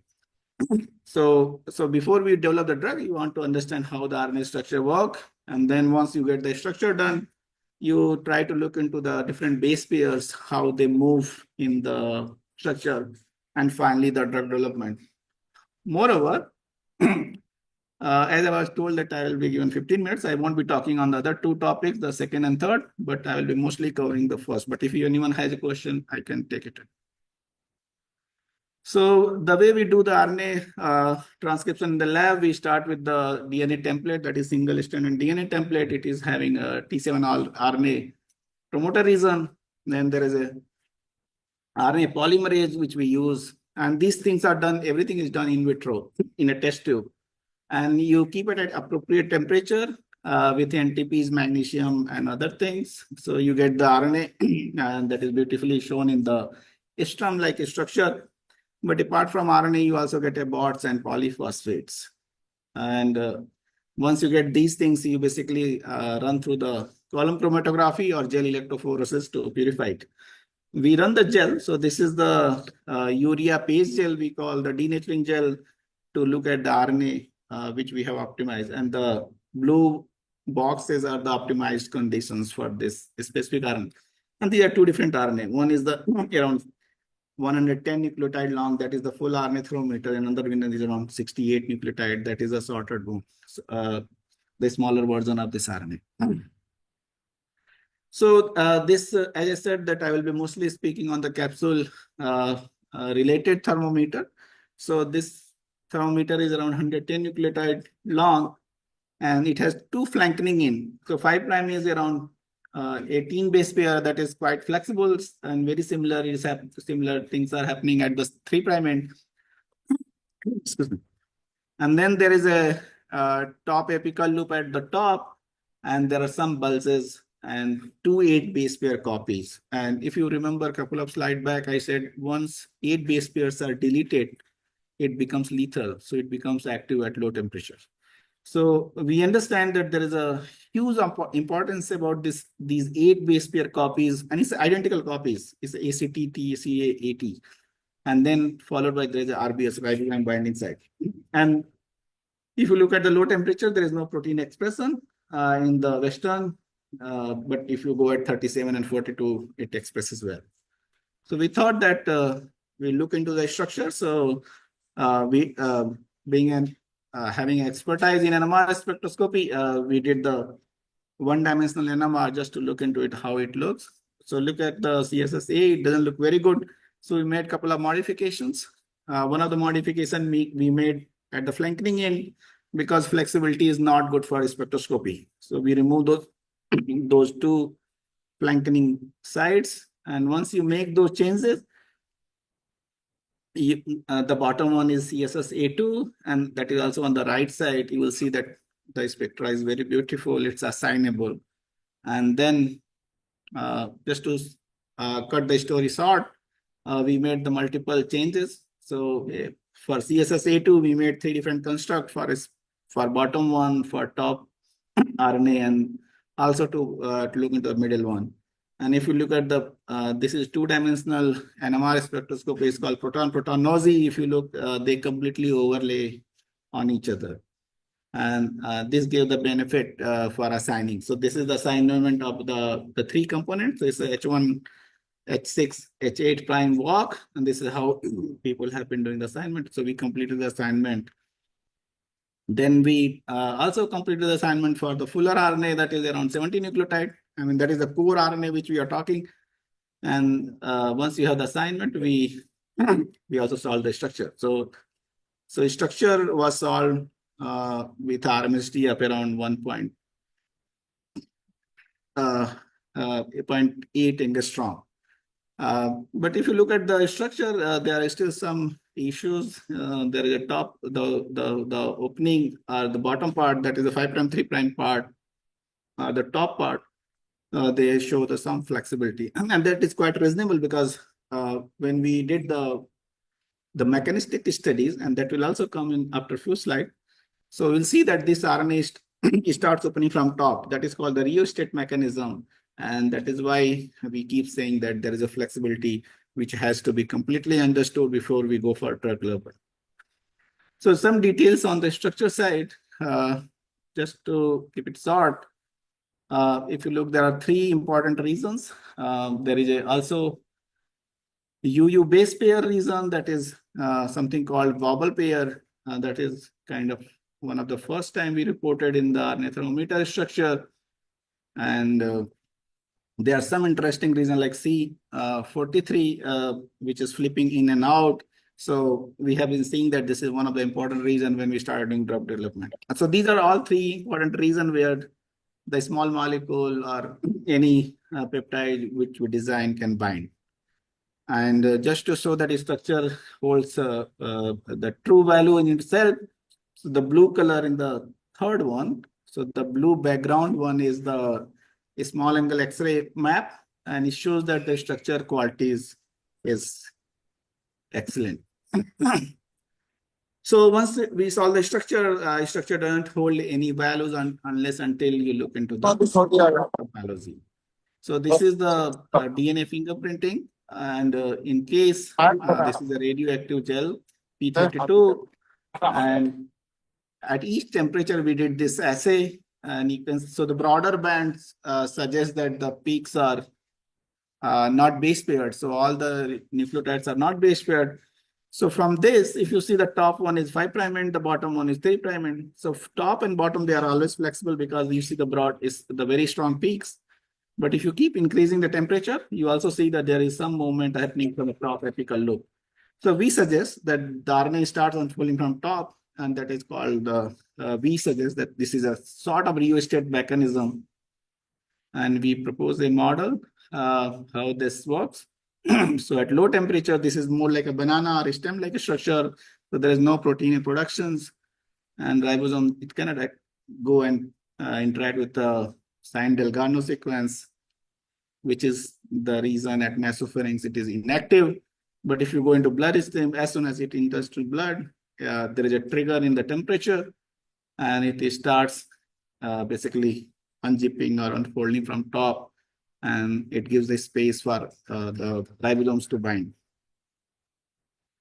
So this is something we showed that the first time we reported the structure as well as the mechanistic pathway for this bacterium RNA thermometer. We also suggested that this works as a rheostat where activity starts from top and it percolates all the way down, and that ranges around the temperature of 37 degrees. We also reported that there are some polymorphism which is happening mostly in the clinical isolates. Those data I have not shown, but those are published. If someone is interested, I can discuss after the talk, or he or she can go back and look into my paper.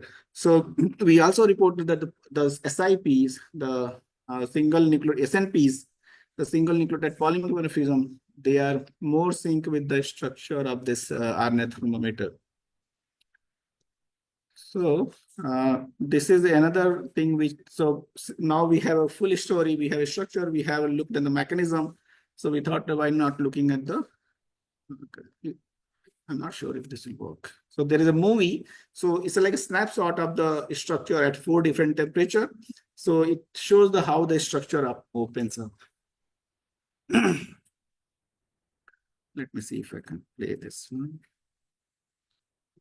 Yeah, so you see it's a different snapshot of the structure we solved. We just put all that together, and you can see everything opens up at 42 degrees centigrade.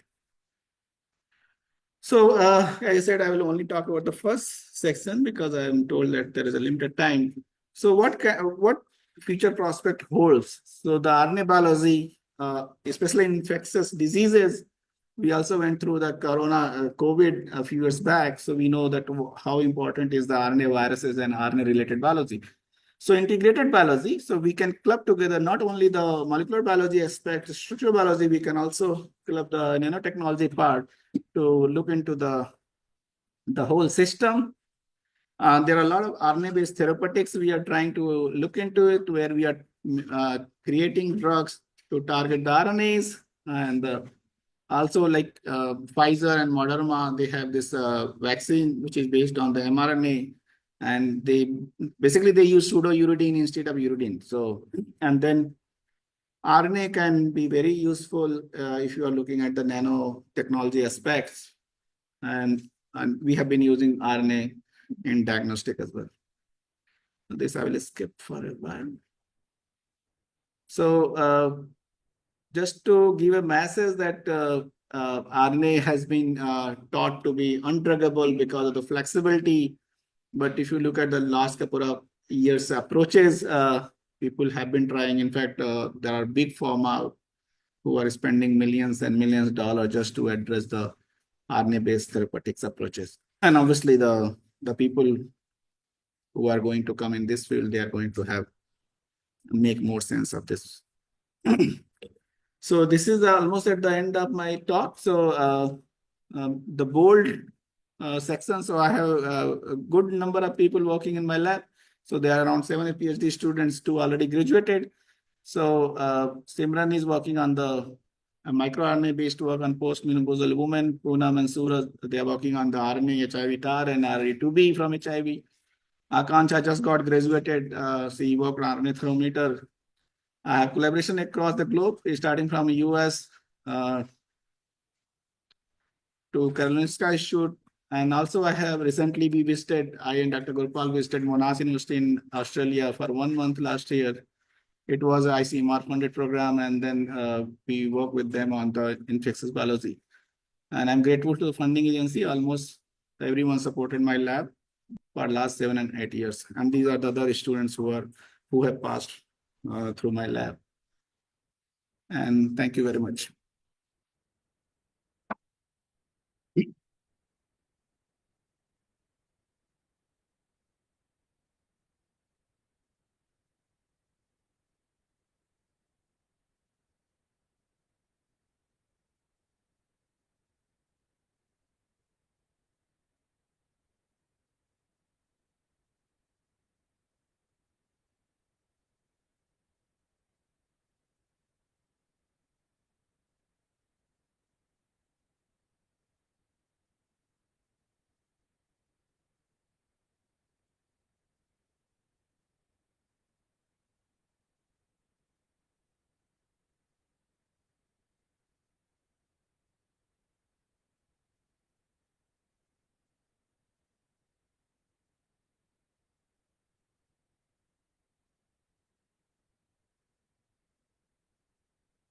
Thank you so much, sir, for the enlightening and timely address. Your views into how AI is helping us to fight against pathogens have broadened our understanding and sparked vital conversation for the future of global health.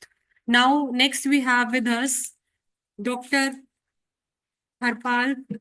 Gurpal Singh, Assistant Professor at University Institute of Pharmaceutical Sciences, Punjab University. Dr. Singh is a distinguished expert in nanotechnology and biosensor development, is having 12 years of experience in the field and a PhD at IIT Delhi in the Center for Biomedical Engineering. Dr. Singh has been contributing to UIPS, Punjab University, Chandigarh for last 8 years. After gaining valuable industry experience for 4 years, his academic contributions are substantial. He currently supervises 5 PhD students, having successfully guided 3 PhD students to the completion. Additionally, he has supervised 18 M.Pharma graduates and is overseeing 5 more, along with 1 MSc and 2 MD students. His innovative work has resulted in filing of 6 patents with 2 published and 1 granted, showcasing his commitment to advanced scientific knowledge. Sir, we invite you to share your perspective. Thank you.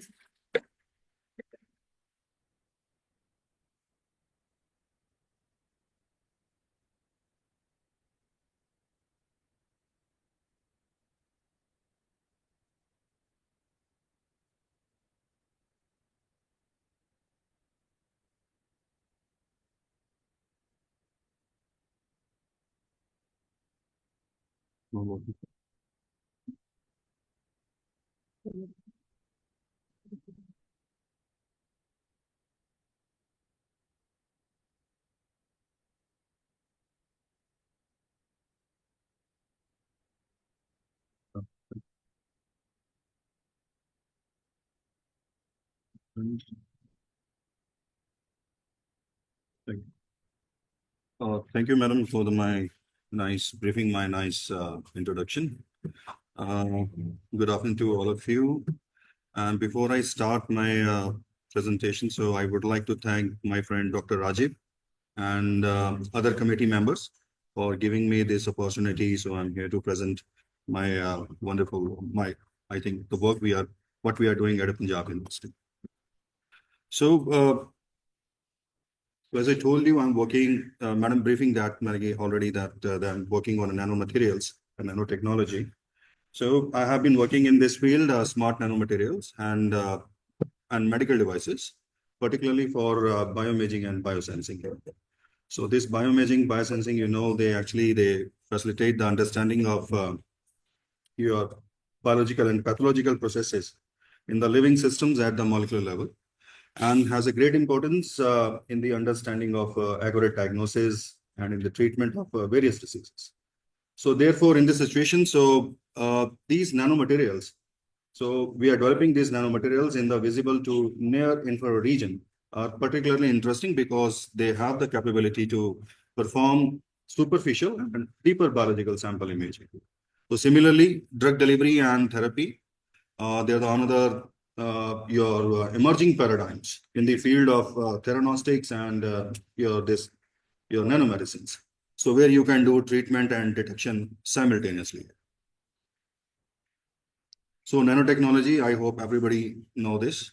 So nanotechnology, is the understanding and control of the matter at the nanoscales at the dimensions approximately 1 nanometer to 100 nanometers. Moreover, you can say this nanotechnology is the study and application of extremely small things and can be used across all the other science fields like your chemistry, biology, physics, material science, engineering. And with this, nowadays nanomaterials have been widely developed as your diagnostic and therapeutic agents. And therefore, in this context, we require more functional nanomaterials, especially the biocompatible one for in vivo and your in vitro applications, such as like your therapy and diagnosis. So in therapy, so these nanomaterials, especially the biocompatible one, they have improved and better your circulation time in the body, and they have enhanced penetration thus they can reach to the desired site because they have the great your penetration in the body. And they have the large surface area, so you can attach multiple targeting ligands onto the surface of these nanomaterials to achieve targeted delivery. So purpose is to achieve a targeted delivery. So we have huge surface area. So these are some of your bioimaging and biosensing your nanomaterials. And we do have materials for the drug delivery where you can design your extended release, sustained release, and your delay release, your nano formulations according to your application here. So these are some of the nanoparticles that we are preparing at UIPS Punjab University. So first you can see the quantum dots there, and you have the spions, your superparamagnetic iron oxide nanoparticles, graphene quantum dots, your gold nanoparticle, and in between you can see there's a TAM image. It's a transmission electron microscopic images of your spions, particularly I'm exhibiting here. So first, these quantum dots, they are the semiconducting nanocrystals, a few nanometer in size, and they're having your optical and electronic properties. So when we hit these quantum dots with the light of a particular wavelength, then they can emit light of various colors. That depends upon their size. As size increases, their color changes. Actually, this is the quantum confinement physics. Here comes the role of the quantum confinement physics. So now we know these quantum dots are very brightly fluorescent agents, so which enabling their use as a imaging probes in both your in vitro and in vivo applications. And moreover, when these quantum dots conjugated with your bioaffinity ligands, like your antibodies, peptides, and aptamers, whatever is available. So then these quantum dots can be used to detect your biological markers and cancers at a high sensitivity and the specificity. They do have large surface area, so you can attach multiple targeting ligands onto the surface. And on the right-hand side, this is a spectrophlorometer, your characterization of this quantum dot. So what we are doing here, immediately after the synthesis of quantum dot, we subject them to a spectrophlorometer analysis. So this fluorometer is used to measure the fluorescent intensity. The fluorescent intensity is there because quantum dots are they're fluorescent agents. So they are actually measuring the fluorescent intensity and your emission spectrum of your wavelength. Actually is measuring the wavelength distribution of your emission spectrum here. So this parameter is used to measure or used to identify the presence and amount of specific molecule in the media, because media is your solvent here. And they are very hydrophilic, and sometimes we have a hydrophobic one. So they are quite hydrophilic or dispersible in a system. So very nano, and I think they are very quite fluorescent ones. So you simply subject these nanoparticles to this instrument, and after exciting with a particular light, you will see the great fluorescence there. So this is the bioimaging. So this is a human breast cancer tissue. So stained with the quantum dots, and here the quantum dots were labeled with the anti-HER2 antibodies. And they shows intense red fluorescence when we observed on the confocal laser scanning microscopy. And on the left-hand side, you see this is the DARP stain section. So DARP stain section is your diaminobenzidine stain section. So it's a chromogenic substrate. So here you can see here you can see a very strong background staining is there, and a weak target antigen staining is there. But in the case of your this quantum dot staining, so you see very brightness, fluorescence. I think you can do a long-term monitoring of your disease progression and the regression here. So this is a crosstalks among the breast cancer cells. So you can see the tunneling nanotubes between the cancer cells. So there are some tunneling nanotubes between the cancer cells. You can see the formation of that. So this changes, actually they improve the drug delivery and its distribution in the tumor environment. So thus they are establishing here this increasing its efficacy, and you can do, if you are putting both the molecules on the surface. So one, the molecule itself, it has a fluorescence, and another molecule which has a therapeutic capability, then you can perform or establishing your theranostic ability here. So you can see this theranostic capability on the right-hand side. So this is again the breast cancer matrix. Here the quantum dots were labeled with the anti-cancer therapeutic, your peptide, and was injected into the rat. And you can see these red spots uniformly spread across the breast matrix. So they are confirming the theranostic application. So this is cellular imaging was done with the quantum dots. So you can see cells were stained with the DAPI. DAPI is a nucleus leaving dye. It shows a very intense blue color. And where you see, again, you see there red spots. Red spots are due to the quantum dots. They labeled with the targeting agents, which helping the quantum dots to highly accumulate at the surface of your cell membrane and within the cells. It means they are confirming their targetability here. So again, we have another set of nanocrystals, which are actually used to visualize and the target disease area because they have an excellent contrast capabilities here. So they have other interesting properties like your superparamagnetism, large surface area, and non-toxicity. So the great advantage of the spion is their superparamagnetism. That is their magnetic capabilities. It means through an application, through an external application of your magnetic fields. So these spions can be guided to the desired site, allowing direct and specific therapeutic effects with a minimum side effects. So due to this, your biocompatible and biodegradable nature of the spions, so these spions have various biomedical applications, such as like your contrast agents. And these contrast agents are used to increase the contrast of your fluids, your structure within the body in the medical imaging. So thereby they're increasing the visibility of the fluid or structure within the body during this medical imaging. And this is a TAM image of the spions. So TAM is a transmission electron microscopy, and TAM usually generates highly magnified images. So it can magnify the image up to 2 million times. And you can see this spions with the round shape, monodisperse with a size of about 7 to 8 nanometers. Right hand side, you see this is an X-ray diffraction pattern of the spions, which confirms the spions are magnetite with the cubic structure. And these values, 422, 511, 440, they are a standard magnetite Bragg's reflection, which further confirms the spions have an excellent magnetic property. So bioimaging was done with the spions, and here spions were labeled with the folic acid. Folic acid was selected as a ligand against a folate receptor, which are being expressed on the surface of MCF7 and HepG2. MCF7 belongs to breast cancer cell line, and HepG2 is your liver cancer cell line. So you can see this blue granules around the cells, and since as I told you that the spions are a good contrast agent, but we cannot see their contrast capability in an inverted microscope. So therefore, in order to visualize the cellular domains, we stain them with a Prussian blue dye. So this abundant population, the blue populations you are seeing here around the cell, this is the spions labeled with the folic acid. So this is further we had evaluated the contrast capabilities of spions with MRI. And here spions were labeled with some bone targeting peptide. And you can see the noteworthy potential of the spions. They are targeting the weak bone here. So this is the MRI images. So wherever you see this picture, so this is due to the spion contrast capability. So these are some of other type of the quantum dots. We are actually deploying them in our daily work.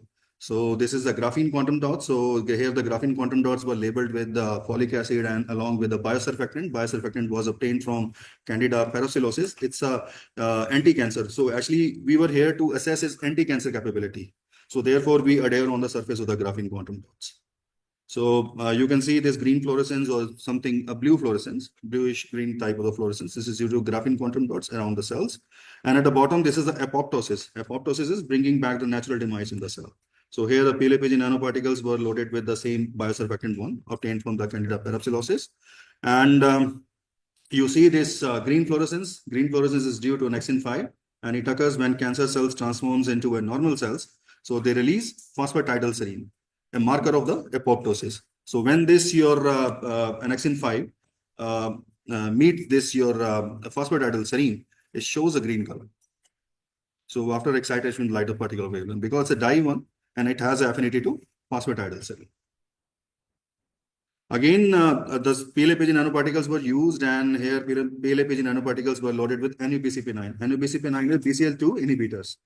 So BCL2 is a B cell lymphoma here. So BCL2 is actually, they are converting this NUPCP9, they convert the BCL2 from killer of a cell to a protector of a cell. And you see again this apoptosis. Apoptosis means a green color here. And this is again due to when cancer cell transform into a normal cell. So they release phosphatidylserine. So at the bottom, you see this mice. Finally, we inject them to this Balsi mice, and you see there's a complete regression of the tumor here. So this study was conducted in Harvard, Dana-Farber Institute. So along with this bioimaging, I'm also working on some biosensing of your diseases and your other type of your pathogens. So biosensing, you know, actually it's a measurement of your physical activities, or you can say a detection of a pathogen in your aqueous samples or a body fluids with the help of these biosensing instruments, or you are developing your own biosensors. So first of all, you see this is a glass matrix-based biosensor. Here we employed some your antibodies as a biorecognition target, which will be able to capture the pathogen in aqueous samples. And in turn, they produce transducing signals. So transducing signals are the fluorescent signals, which are produced by our in-house developed quantum dots. And you see this on the right-hand side, the pathogen captured on the glass matrix and exhibiting the yellow fluorescence is due to the quantum dot attached to the pathogen here. But with this glass matrix-based biosensor, we had achieved only qualitative detection. So therefore, utilizing a big instrument which cannot be taken to the field condition. So therefore, to overcome this situation, so we had developed another biosensor, which is cell-driven and can be taken to the field condition at the bottom. You see, this is a machine. This is a microcontroller Arduino Uno-based your biosensor. So here, your microcontroller was connected to a photodiode to sense an emission from the sample containing quantum dots, which are attached to the pathogen here. And this photodiode, actually, they convert the light energy into electric current. And this generated current will be displayed on a LCD. You see there's a LCD in the form of a numeric values. So moreover, to further miniaturize this biosensor, so biconvex lens was fixed in front of your light source. Light source was a UV source here. So which actually reducing the focal length of the light which falls on the sample here. So I have a video for you. This video is actually, we are actually making another biosensor, which actually requires a very minimum amount of the sample. And we are trying to integrate the AI here. So please, can you please volume?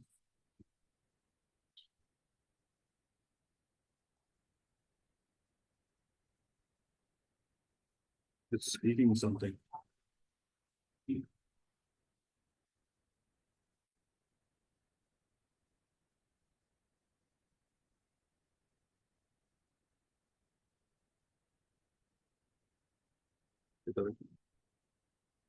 Directly वहां पे चलने लगा है बहुत sorry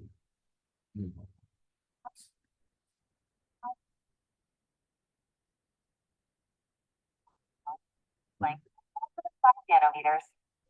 The energy The device biosensor we are developing currently at devices. lies by the sensor. These are the lenses in which biconvex lens, generally essential for focusing the laser precisely onto the sample, ensuring efficient excitation of the fluorophores. And convex lens, often necessary to refocus the emitted light onto the photodiode, improving the signal collection and accuracy, especially in systems requiring precise light detection.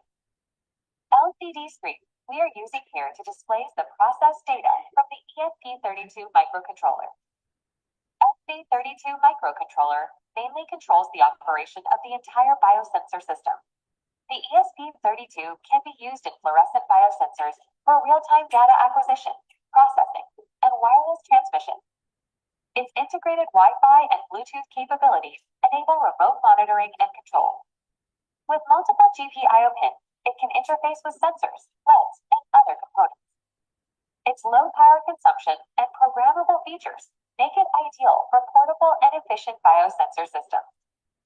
Photodiode, having manufacturer OSI Optoelectronics, is used to detect the emitted light from the quantum dots after excitation and converts it into an electrical signal. Photodiode is core detection element of the biosensor, providing the data that will be processed and displayed. Integration and operation. To initiate the fluorescent biosensor, the UV laser with a wavelength of 405 nm is directed through a convex lens, precisely focusing the beam onto the specific groove of the slide containing the sample, which holds 50 to 60 microliters of quantum dots. This precise focusing ensures that the quantum dots are effectively excited, resulting in the emission of light at specific wavelengths. The emitted light from the quantum dots is then refocused using another convex lens onto a photodiode positioned at the end of the optical path. This setup optimizes the collection and direction of the fluorescent signal towards the photodiode. The photodiode, manufactured by OSI Optoelectronics, converts the received light into an electrical signal, which is then processed by the ESP32 microcontroller. The microcontroller not only processes this data but also transmits it wirelessly if needed. The real-time intensity of the light detected by the photodiode is displayed on an LCD screen connected to the microcontroller. To ensure accurate readings, the entire optical setup is enclosed in a light-free compartment, eliminating background light interference. When the laser is off, the photodiode shows a baseline reading, but upon laser activation and sample excitation, a significant increase in the detected signal is observed, indicating successful fluorescence and data capture. Currently, this biosensor is under evaluation. So we will try to bring this technology in the market. Thank you. Thank you all.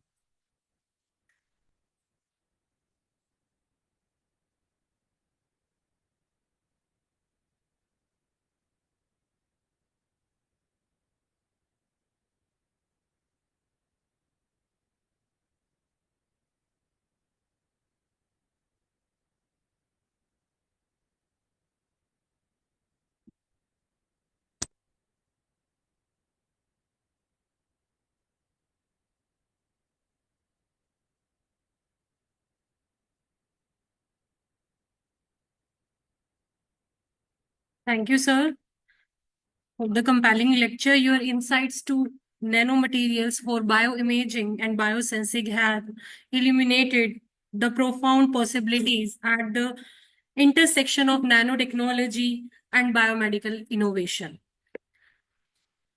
At this point, we pause to express our heartfelt appreciation.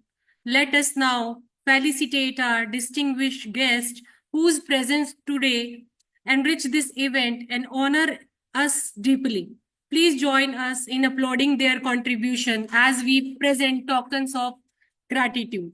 I invite our Honorable Registrar Sir, convener of this conference, Dean of School of Pharmaceutical Sciences, and co-convener, Mr. Deepak.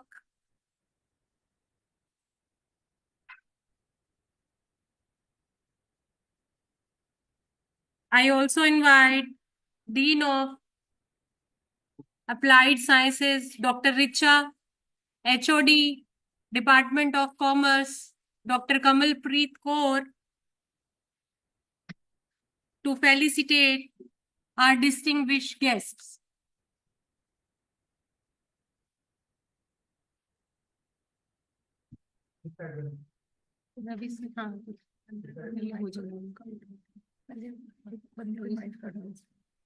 I invite Dr. Ravi Pratap for the facilitation ceremony.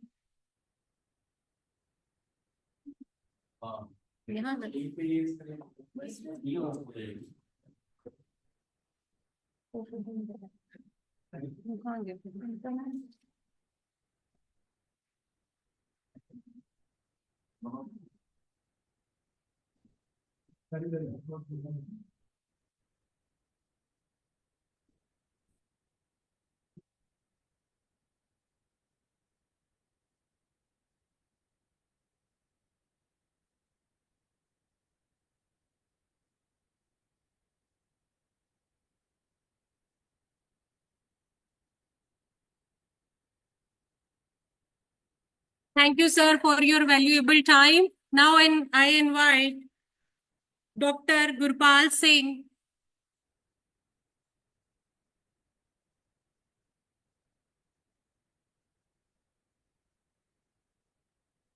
Thank you so much, sir.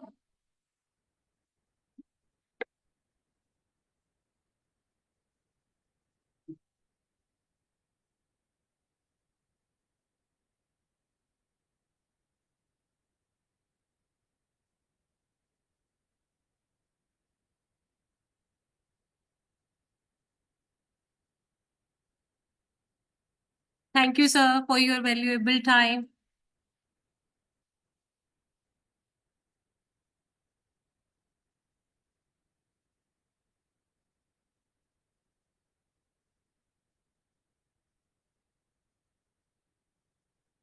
Now, to formally conclude today's event, I would like to invite Mr. Deepak, Associate Professor, Department of Pharmaceutical Sciences, to deliver the vote of thanks.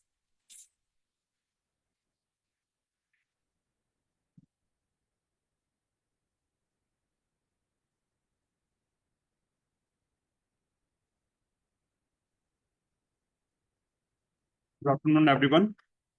As we come to the conclusion of this brainstorming event, it's my privilege to deliver the vote of thanks on behalf of organizing committee and NILM University Kaithal. We are grateful to our worthy Vice Chancellor, Sir, NILM University Kaithal, to grace the occasion as a chief guest, and Dr. Mohammad Jamal, Vice Chancellor, NUST Somalia, as a chief patron of this seminar.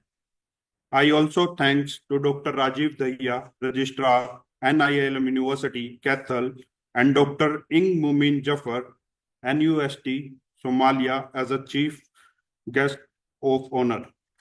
I convey my sincere thanks to our organizing team and faculty members for their meticulous planning, coordination, and execution.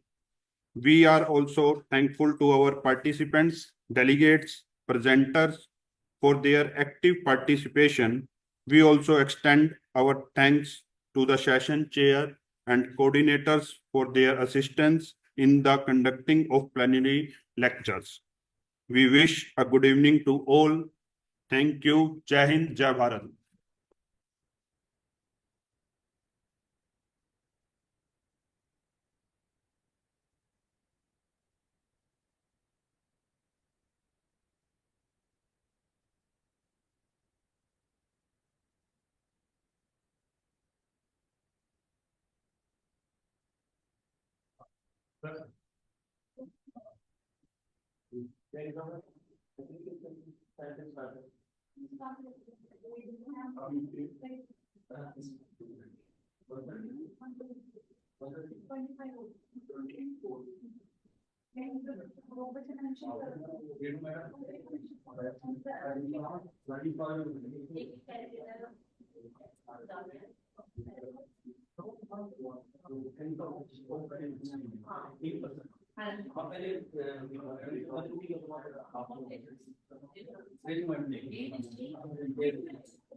तो देखा थोड़ी देर बाद करनी है बोलिए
Ma'am, when it is going to start now, the online presentations?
Hello, ma'am. Ma'am, I just want to ask when it is going to start the online presentations. You can join the breakout room from more setting. Breakout room. Breakout room. Technical session room number 2. And I should click on join. And technical session 2.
Within 1 minute आपका technical session start होने वाला है। आपका नाम announce होगा, जो जो present होगा प्लीज आप एक साथ एक एक करके अपना प्रेजेंटेशन करना है। जो आपको कोऑर्डिनेटर और जो होस्ट बताएगा उतनी देर आपको प्रेजेंट करना है। विदिन 2 मिनट्स अभी होस्ट आपको हर चीज गाइड करेगा।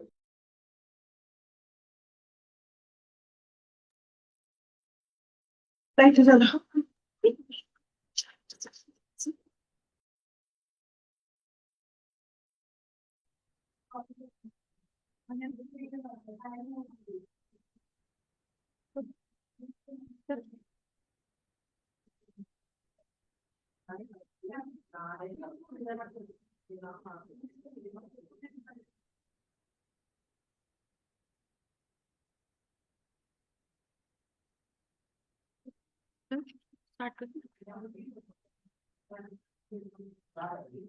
Good afternoon to everyone. I am Priyanka, Assistant Professor in Computer Science and Engineering Department at NIILM University, Kaithal. We are starting the today's technical session 1 and welcome chairperson to today's session is Dr. Renu Bala, is working as a HOD and Associate Professor in Department of Library Science in NIILM University, Kaithal. She published many books, research papers, and chapters in books. She is a life member of HLA, ILA, and Voice of Librarian Association and presented papers more than 20 national and international conferences. Now, ma'am, with due to respect, shall we start the presentation? With the permission of ma'am, we start the today's session. So, all the participants have only 5 to 8 minutes to present their presentation.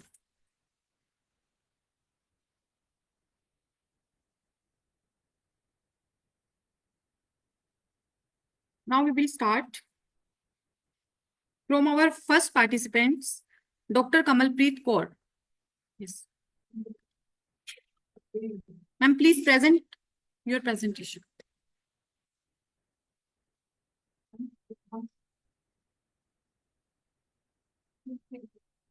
Yes, ma'am.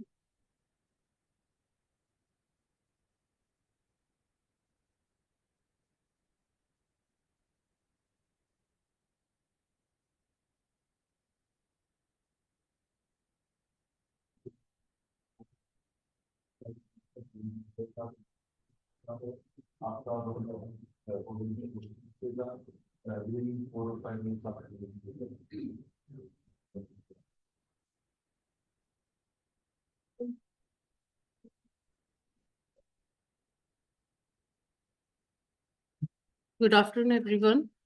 My topic is ethical and social implications on artificial intelligence in sustainable development. So, first of all, what is sustainable development? It meets present needs without compromising future generations, which is empowering environment, social, economic balance. For example, precision agriculture for zero hungry, that comes in the category between SDG 2, then smart system for automatic cleaning energy, that comes in SDG 7. So in this my paper, the objectives of my study is to analyze the potential of AI in achieving the sustainable development goals, to examine the ethical challenges posed by the integration of AI in development initiatives, to explore the social implications of AI, which is related to the terms of equity, employment, and access. Moreover, the another objective is to provide recommendations for ethical and inclusive implementation of AI technology. So in this paper, I will introduce to the advent of artificial intelligence, which has marked a significant milestone in technological advancement, which is going to influence various sectors, including healthcare sector, education sector, agriculture, and environmental conversations. AI's capabilities in data analytics, predicting, modeling, and automation have the main potential to accelerate progress toward the SDGs. However, the integration of AI into sustainable development strategies, which raise into the critical ethical and social questions that warrant through main examinations. So, In this, which I get some results, that is ethical implications of AI and sustainable development, that is AI system trained on waste data can perpetuate and even implies existing social inequalities. Moreover, it has an impact on the extensive data collection which is required for the AI system, raise significant privacy issues. All models often require vast computerization resources, contributing to energy consumption and carbon emissions. And policy recommendation, inclusive policy frameworks, ethical guidelines, education, and main reskilling programs. The future scope of the study of this is the ethical and social dimensions of AI in sustainable development will continue to evolve the technological developments. Future research could focus on these main future scopes of the study, that is empirical case study of AI implementation across different SDGs sector, development of standardized global ethical guidelines, and evaluation of AI's long-term impact on marginalized communities. So to conclude, I will say that artificial intelligence holds significant promise for advancing sustainable development objectives. Moreover, realizing this potential requires a consistent approach that addresses the ethical and social implications in AI technology. So AI is main transformative tool of achieving sustainable development. The future lies in is responsible in AI, which guided by human values, integrity, and sustainability. So that is for all. Thank you very much.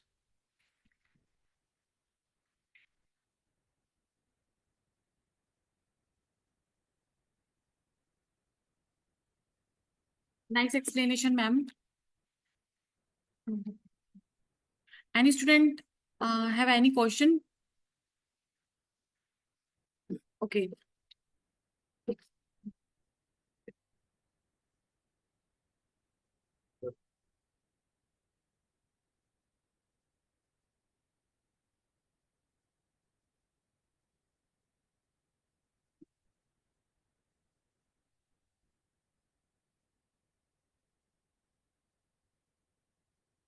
The next participant, Dr. Narendra Kumar.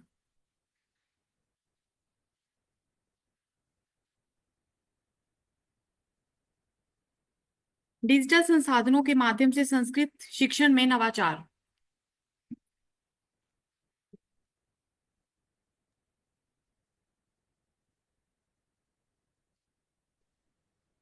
Dr. Narendra Kumar, please join. Doctor Narendra, आप यहाँ पे present हो online meeting में?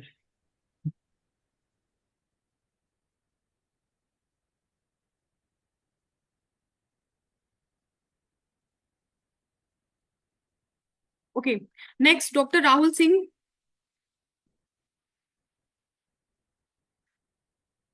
Predicting fashion trends using machine learning and social media analytics. Please join us.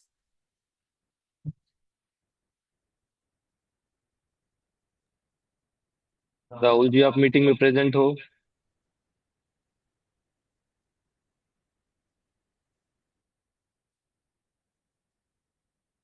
Our next participant is Miss Komal Garg.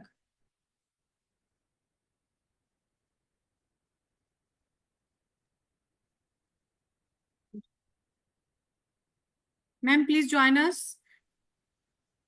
Miss Komal Garg, ma'am, the impact of AI on global environmental policy and governance.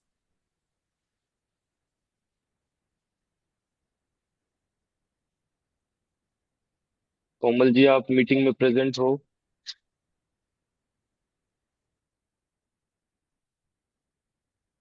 Next participant is Mr. Siddharth Raja. Topic is smart decisions, smart workplace.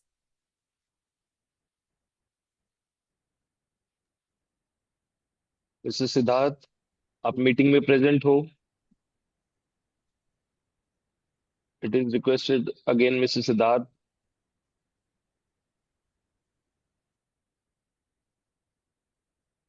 Miss Rekha Rani.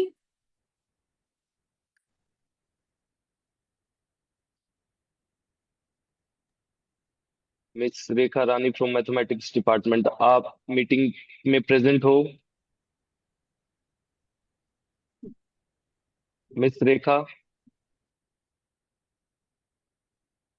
Miss Priyanka, exploring the impact of social maturity, job involvement, and role commitment on teacher effectiveness in senior secondary schools.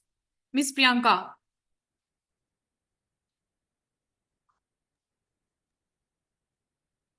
Good afternoon, ma'am.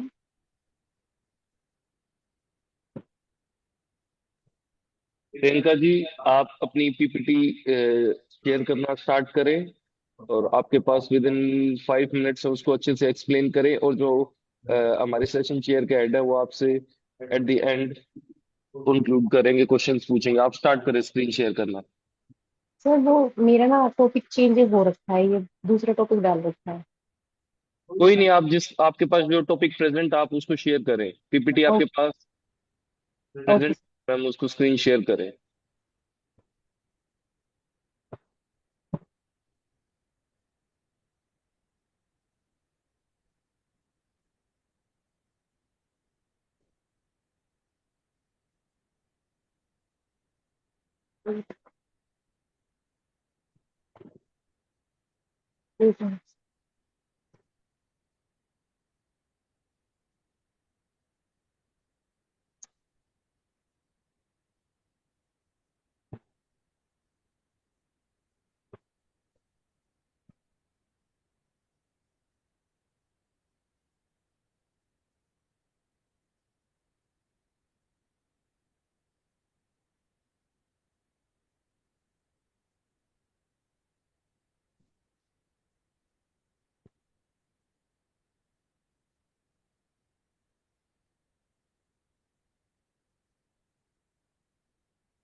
Priyanka ji, आप कोई technical issue face कर रही हैं? Yes, sir, हो गया। ठीक है। Good afternoon, everyone. First, introduction, define, definition, and rise of online education.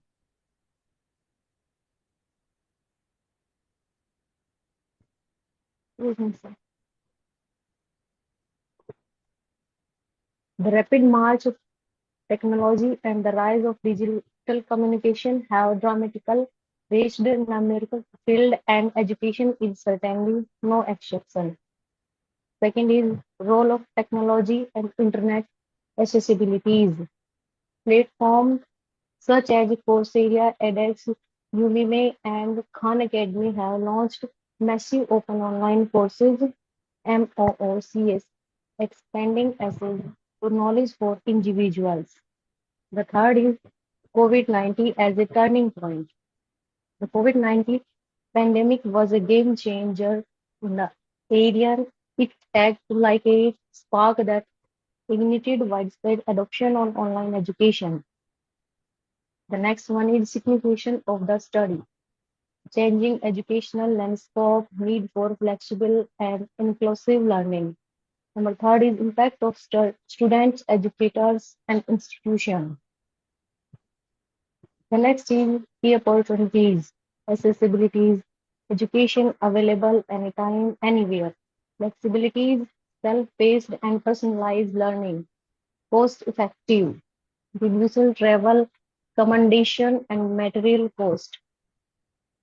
The next, key opportunities, global reach, access to international faculty and course, technological integration, use of AI, LMS, simulation, and e-sources.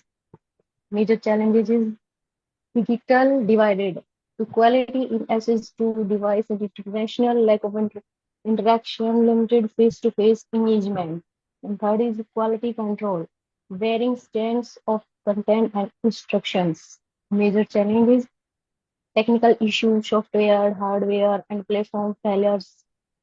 Students' engagement, motivation and discipline issue in remote setting.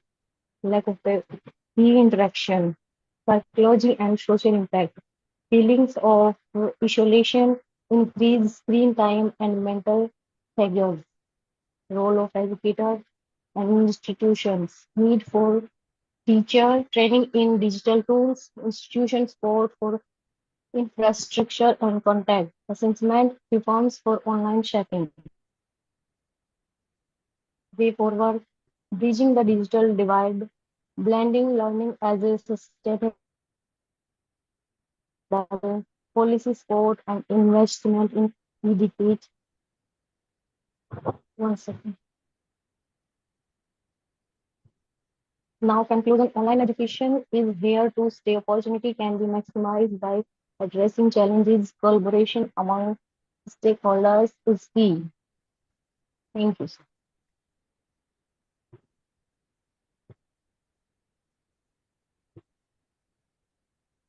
Thank you, sir.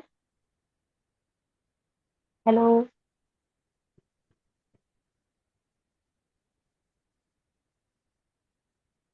Nice explanation, ma'am.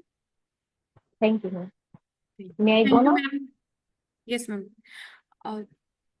Next participant, Mr. Ajab Singh. Mr. Ajab Singh.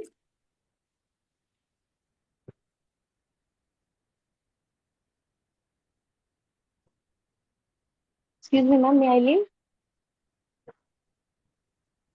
Yes, ma'am. You may leave. Okay. Thank you. Thank you.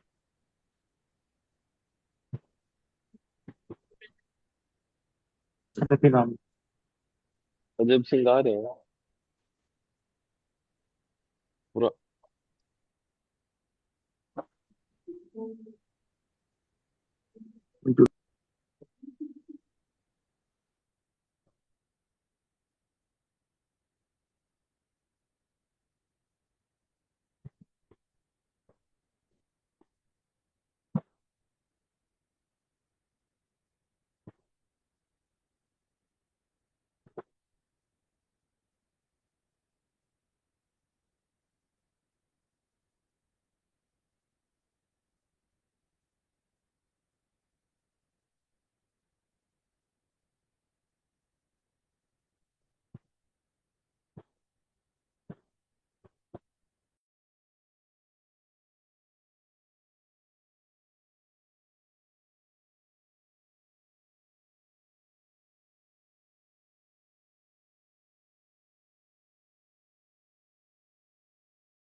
Ajab Singh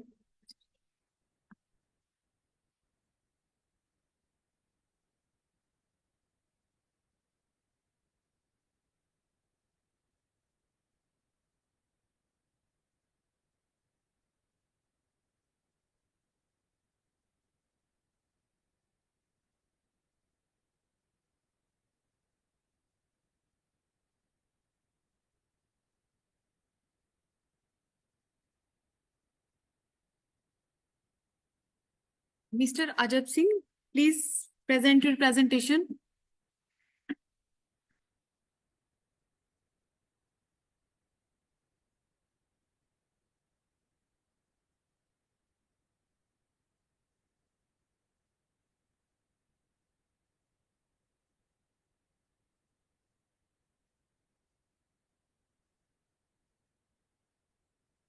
Our next participant is Miss Sushila Moore.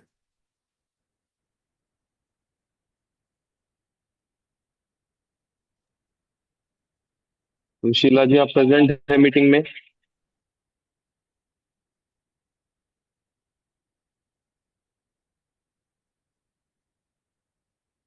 Sir, ma'am को. Our next participant is Miss Arju Pahwa.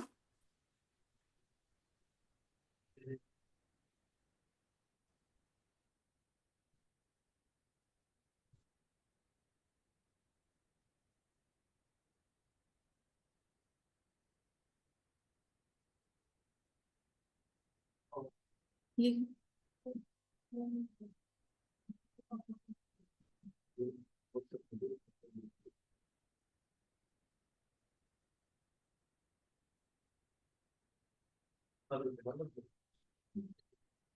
Ma'am आपका क्या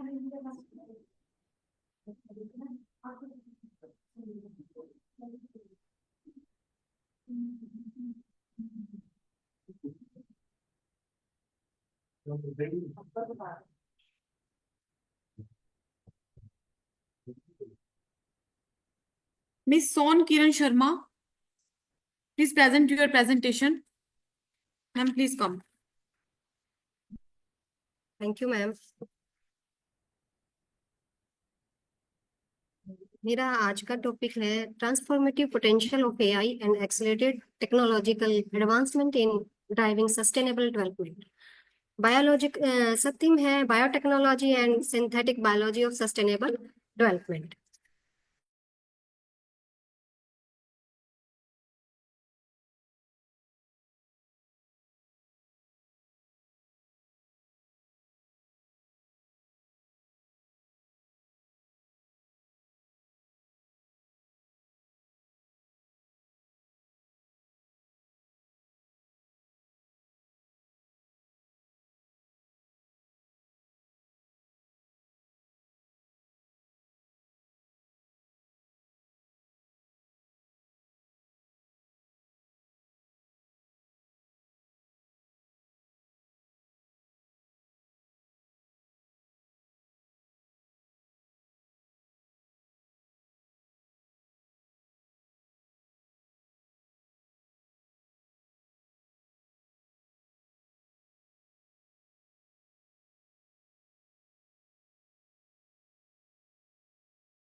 navigate sustainability challenges.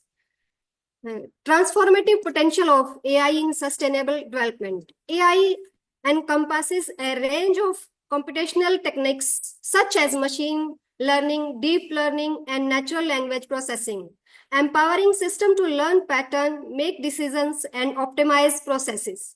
Its applications in sustainable development range from climate modeling and energy optimization to resources management and disaster risk reduction. For instance, AI-driven precision agriculture system analyze environmental data for efficient water and fertilizer use, reducing waste and enhancing yields. Science direct AI's predictive capabilities also support biodiversity conservation by modeling ecosystem response and adding policy formulation. Accelerate technological advancement. The rapid evolution of computer power, sensors technology, and data storage underpins the accelerate progress in AI applications. Innovation in automation reduce time-consuming manual processes, allowing faster experimentation and scaling of sustainable technologies. Coupled with real-time data analytics, these advancements facilitate adaptive, responsive system critical for managing complex sustainability challenges dynamically. Biotechnology and synthetic biology for sustainable development. Biotechnology utilizes living organisms to develop products and processes, contributing to sustainability through renewable bioresources and environmental remediation. Synthetic biology extends this by design and constructing new biological parts and systems or redesign exciting ones. AI integration in synthetic biology enable the design, build, test, learn cycle by improving DNA, square design, predicting protein loading, and optimizing metabolic pathway. Key applications include biofuels, engineering microorganisms to efficiently produce renewable energy sources as sustainable alternative to fossil fuels. Bioplastics, developing biodegradable material to replace persistent plastic and reduce ecological pollution. Agriculture, creating genetically optimized crops with enhanced stress resistance, nutrients use efficiency, and reduce pesticides dependence. Healthcare, personalized medicine advancement through AI-assisted drug discovery and synthetic biology-based therapeutic development. Challenged and ethical consideration. Despite promising opportunities, the integration of AI and synthetic biology raise ethical, regulatory, and biosafety concerns. Issues include data privacy, unintended ecological impact of engineered organisms, equitable technology access, and governance of powerful technologies. Addressing these require multidisciplinary framework involving technologists, ethicists, policymakers, and communities to ensure responsible innovations. Future perspectives. The accelerating convergence of AI and synthetic biology is anticipated to catalyze next-generation sustainable solutions. Investment in research, education, and infrastructure alongside inclusive policy making will be critical to harness their full potential. Collaborative global efforts can align technological progress with the United Nations Sustainable Development Goals, fostering resilient, equitable system. Conclusion. AI and accelerated technological advancements and profoundly transforming the landscape of sustainable development. When integrated with biotechnology and synthetic biology, they enable smart, sustainable, and eco-friendly inventions across sectors. Navigation challenges thoughtfully can unlock their full transformative impact, steering humanity towards a more sustainable and prosperous futures. Thank you.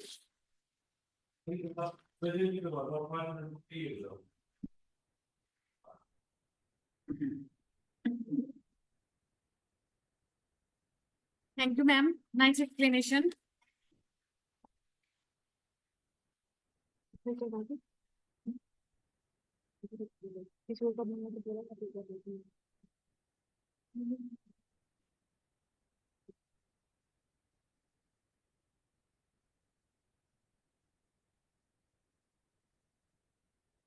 Next.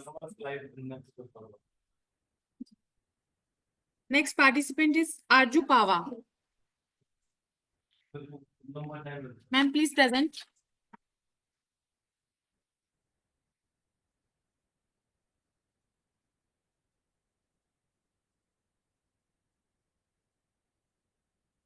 Good afternoon, everyone. I am Arzu Pava from Physics Department. I am a research scholar. Today, I am presenting my paper on source apportionment of radioisotopes and heavy elements in hotspots of Ganga River and its basin. Next.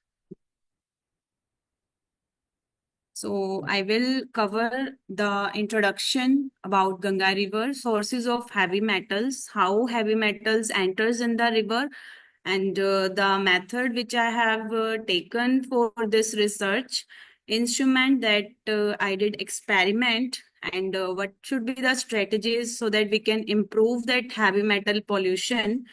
And after that, we'll come to results and discussion. Next. So firstly, what are the introduction? Rivers are the major pathways for the transport of weathered materials from the land to the ocean. As we know that Ganga is very long, it has 25 to 5 kilometer length around.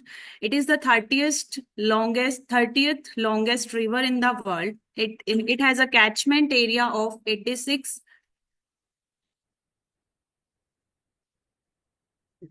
So visible name. Length of the Ganga is 2525 kilometer. It travels through two countries, that is the India and Bangladesh. It enters plain at Haridwar after flowing through Shivalik hills. Nearly 40 kilometer below Farakka, it is divided into two arms. Left arm goes into Bangladesh and right arm into Bhagirathi. At Devprayag, there is Alagnanda joins Bhagirathi and it becomes Ganga. In Allahabad, it is joined by Yamuna and the largest tributary, that is the Yamuna of the Ganga. Next. Sources of heavy metals. Contamination in the environments. There can be various contaminants that present in the environments that cause heavy metals to enter in the Ganga River. Increase in population is also the main reason so that heavy metals enters. Industrialization, that is growing day by day, which is the reason. Agricultural activities are also the reason. And I have chosen the areas near the Ganga, that is the Devprayag, Rishikesh, Haridwar, Garh Ganga, and Kanpur. That the areas which I have taken in my research. Instrument that I chose, that is the ICP OES. It is, so next. Inductively coupled plasma optical emission spectroscopy. The principle is that there is a quartz tube around which RF coil is arranged. When electric current is passed through it, it generates a magnetic field. And this current is oscillating, so magnetic field also oscillates. That cause these argon atoms to change into argon ions that started to move in circular motion. That magnetic field is oscillating at very high frequency. So these argon ions have also high frequency, high velocity. So they entered in the quartz tube and they collide with other ions and produce more and more ions. And this gas is called the plasma. As this plasma is generated by inductive RF coil, that's its name is inductively coupled plasma emission spectroscopy. And the temperature of the plasma is near about 6000 degree Kelvin. That is the temperature of sun, which is very high temperature. So that the sample is to be analyzed in a nebulizer. Argon gas enters in a spray chamber using the nebulizer, and the aerosol enters in the quartz tube that has plasma. So because of very high temperature of plasma, Atoms present in the samples get excited and they emit the radiation of specific wavelength, and that emitted light is finally passed through the prism and finally detected. In this way, any element can be detected through the ICP OES, and it is the optical emission spectroscopy. So heavy elements can be detected by this method. Next.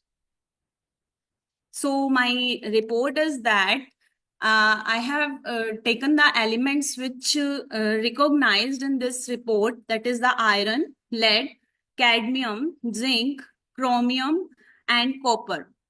Iron is very much higher than its permissible limit. That is on at all the stations, all the hot spots. Lead is also become. So next. So we can see these results in the graphical form also. This is the iron. This is the report of iron at various stations. Sample 1, sample 2, they termed as S1, S2, S3, S4, and S5. STD is that for the standard. So iron and lead. Next.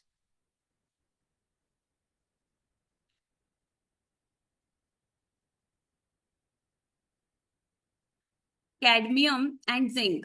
Zinc and the copper are the elements that is found lower than their permissible limits.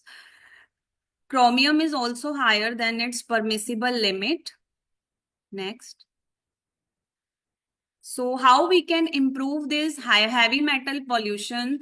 There are various strategies followed, but they didn't work. The first Ganga Action Plan that was launched in the year 1985 by Central Pollution Control Board India to decline the pollution.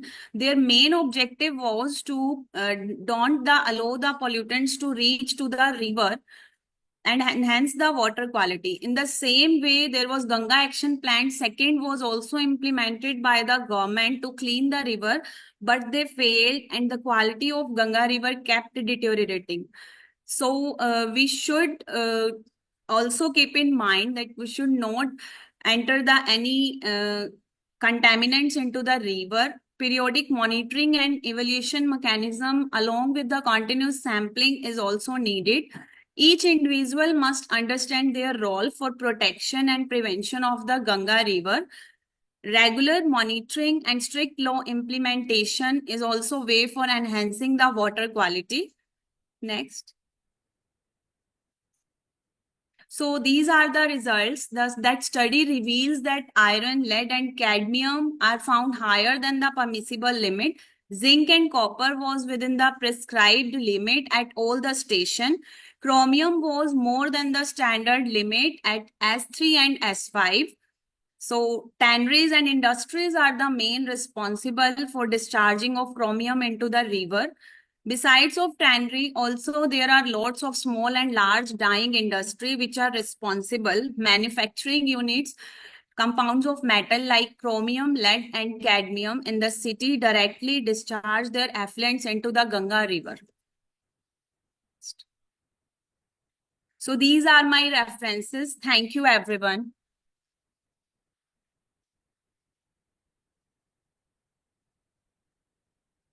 Thank you, ma'am. Very nice explanation, ma'am. Our next participant, Dr. Parveen Prakash. Dr. Parveen Prakash.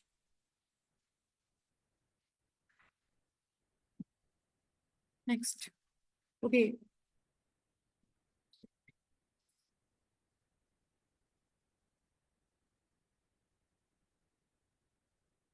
Our next participant is Mr. T. Sarvanan. Hariom ji. Present.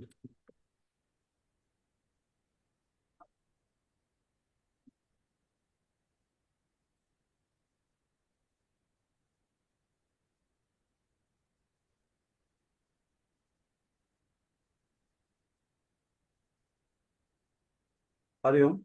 I am audible to all. Hariom. Am I audible to all? Yes, sir. Hariom. Hariom, myself Saranan. working in the defense sector. As my passion, I took up the yoga and practicing the yoga for the last 10 years. And with the passion of yoga, I have completed my MSc Yoga and doing my PhD in the MAHER, that Meenakshi Academy of Higher Education and Research at Chennai. So my topic is the impact of yoga therapy and acupressure on physio-psychological variables among the young industrial employees with lower back pain. This is my title.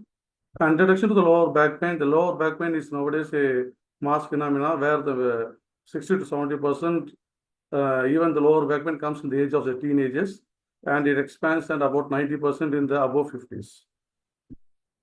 And the need for my study was that I am in the industrial group.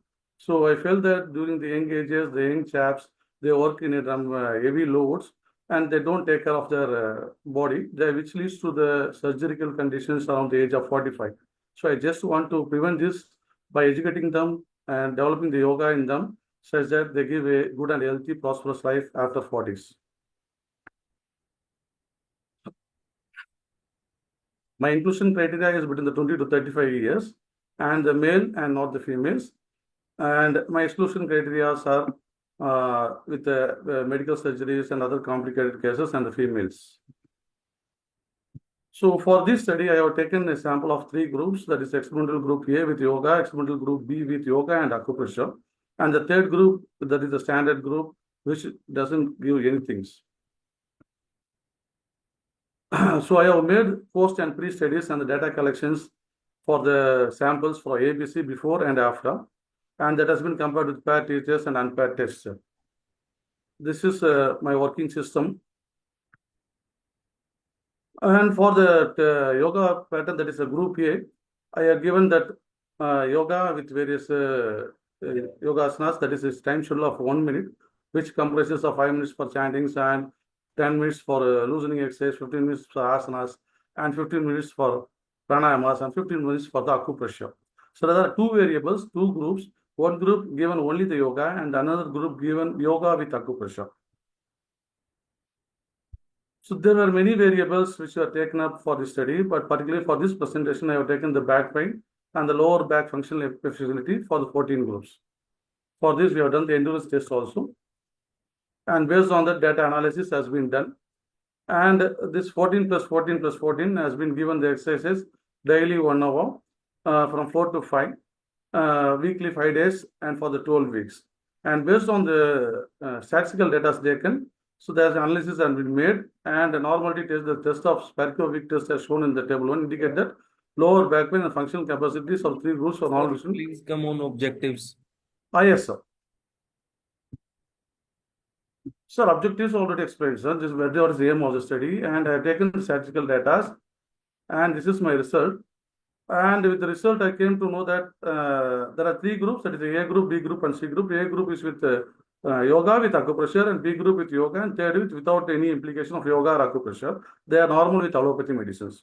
So with the significance, we came to know that yoga with acupressure gave us a drastic improvement in their body and also relaxation compared to the second group. And second group also gave a drastic recommendation compared to the third group. So the first group has a significant effect rather than the 2 and 3, and second has significant rather than the 3, that is followed by the allopathy, sir. This is my conclusion, sir. And these are my references. Hari Om, sir.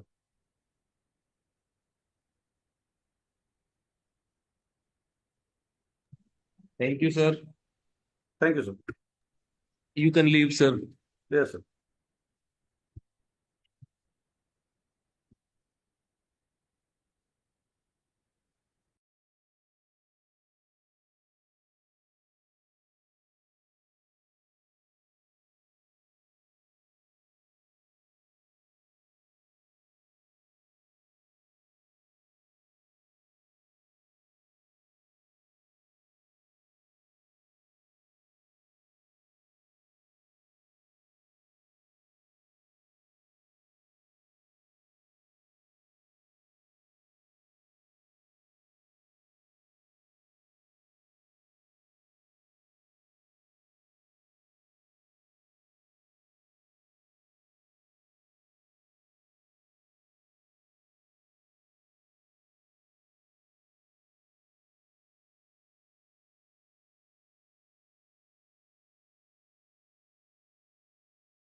Miss Reena Sharma.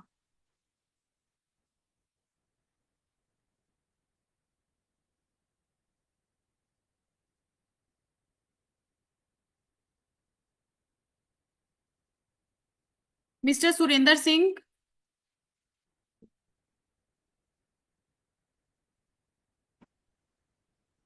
Mr. Surinder Singh. Yes, ma'am. Yes. Yes, sir. Good afternoon, ma'am. Good afternoon, sir. Please present. My topic of presentation is hybrid retailing, unveiled, Surendra Singh integrated जी, आप consumer. अपना camera on कीजिए और presentation start कीजिए, present करना, screen share.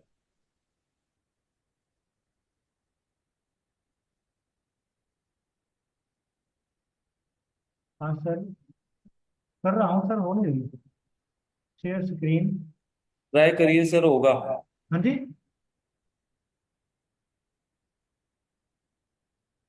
Share screen sir हो नहीं रही।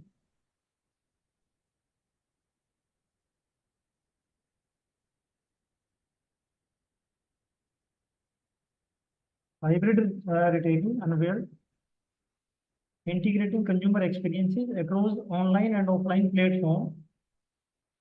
I am doing PhD from NIILM University, Kaithal, sir and आप I'm going to start my presentation. The global landscape has undergone a transformative shift driven by the rapid advancements in digital technologies and evolving consumer preferences. Online and offline retailing, which once existed as a distinct domain, are increasingly converging to offer integrated and seamless shopping experiences.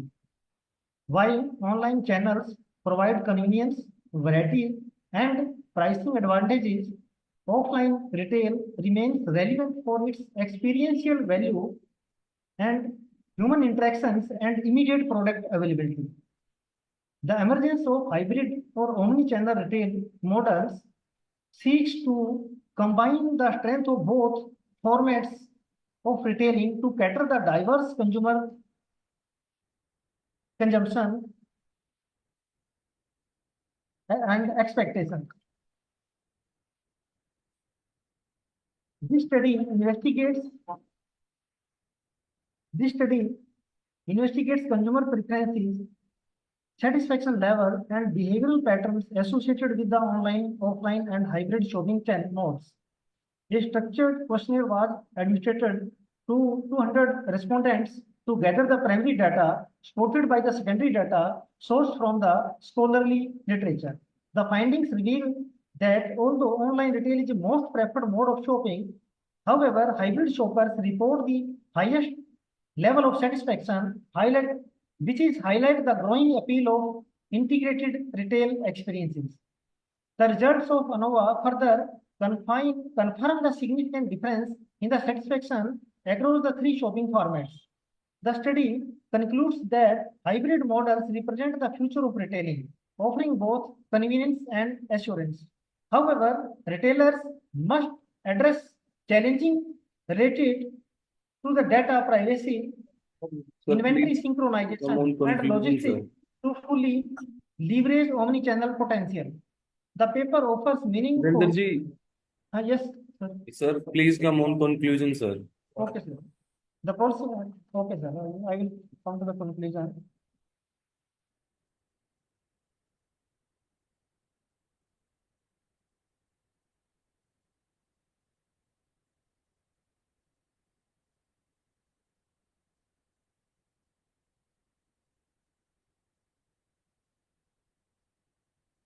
Yes, sir. The data analysis highlights that while online shopping dominates in preferences due to its convenience and variety, hybrid shopping delivers the highest satisfaction level by integrating the strength of both channels. This supports the growing relevance of omni-channel, that is hybrid retailing, as the future of consumer-centric retail strategies. The analysis of both primary and secondary data yielded several insightful observations regarding the evolving landscape of consumer retail preferences and satisfaction levels. Online retailing, the most preferred channel. The primary data reveals that majority of the respondents, that is, in my study, 62% prefer online shopping, citing factors such as convenience, time saving, ease of price comparison, and attractive discount as the key motivators. This aligns with the existing literature, which emphasizes the growing role of e-commerce platform in meeting the consumer desires for accessibility and variety. Next, the offline retail still holds the value.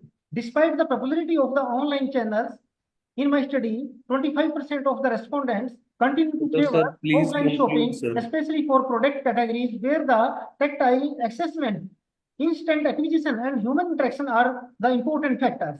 This validates the view of Vero in the year of 2015, who argued that offline shopping offers experiential benefits that online formats cannot fully replicate. In next, hybrid omnichannel shopping show the highest Virender, sir, satisfaction. please conclude. Okay, sir.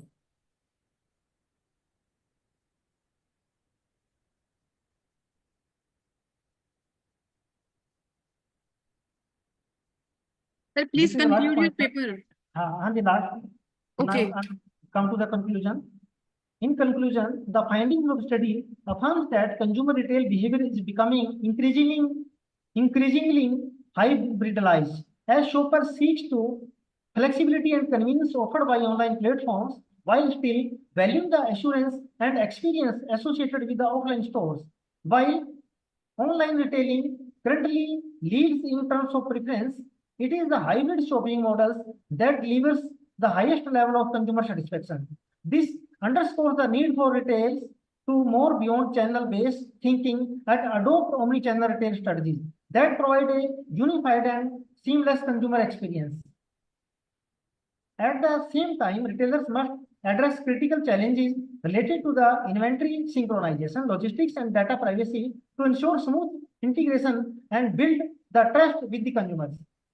Leveraging emerging technologies will be instrumental in overcoming these challenges and enhancing operational efficiency. For policymakers, the findings suggest the importance of supporting digital infrastructure and safeguarding the consumer data. While for retailers, the emphasis should be on the customer-centric strategies that blend online and offline experiences. Future research may further explore the role of newer technologies such as blockchain and Internet of the Things IoT in shaping the next generation of hybrid retailing models. Thank you so much, sir, for giving me time and listening me so patiently. Thank you, sir. Are you listening, sir? Thank you, sir. Okay, madam. Thank you very much. Next, Dr. Poonam. Dr. Poonam.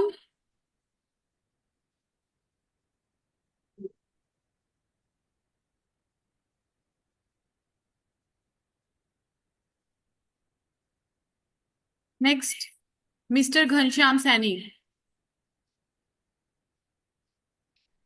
Yes, ma'am. Good afternoon, ma'am. Good afternoon, sir. Yes, sir, please present your presentation. जी ma'am.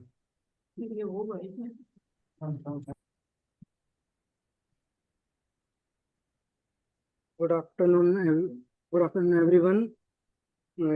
Today's my topic is live disease identification using hybrid data mining techniques.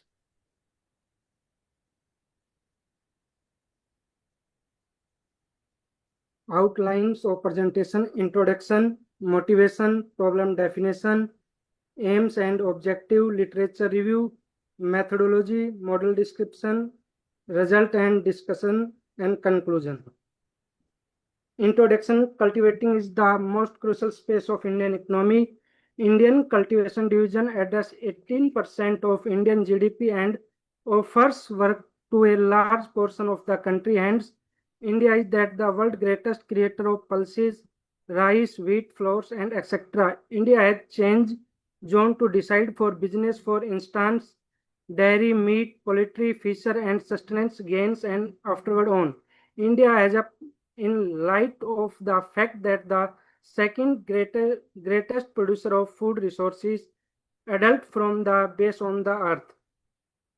Motivation: India is well known for its agriculture production. Farmer has variety of options to cultivating crops in the field.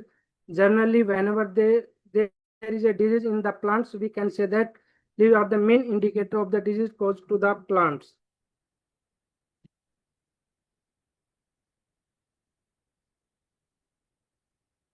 Problem that most important visual properties: leaf texture, color. Hence, classification of disease is necessary to evaluating agriculture produce, increasing market value, and meeting quality standard. The price will be too slow if the identification and categorization is done through physical technique. We need to expert help. Sometimes it will be error prone and who are less available. Plant disease detection is an interesting field in India. The plant diseases are such as fungi, bacteria, and viruses. The leaf disease not only restricted the growth of the plant but also destroy its crop. Aims and objectives: the aim of this study is to design, implement, and evaluate in image processing based software solution for automatic detection and classification of plant leaf disease. Studies how that refining on pure naked eye observation of expert to detect and classify such disease can be probably expensive, especially in developing countries. Providing fast, automatic, cheap, and accurate image processing based solution for that task can be of a great realistic significance. The methodology of the proposed solution is image processing based and is composed of 4 main phases. 4 phases are leaf image pre-processing, image segmentation, feature extraction, classifier, and testing. Existing methods and literature survey. Age detection: the Canny age detector is one of the most widely used image processing tool. Paying attention to age in a very robust way, this is used for the purpose of segmentation of the affected area of the leaf. Spot vector machine: after extraction, color and texture feature, the classification is performed by using spot vector mechanism. Drawback of existing methods. Drawback of age detection: the Canvey algorithm contains numbers of adjustable parameters which can affect the computation time and effectiveness of the algorithm. The size of the Gaussian filter, the smoothing filter used in the first stage, directly affect the result of the Canny algorithm. Smaller filter cause less burning and allow detection of small sharp lines.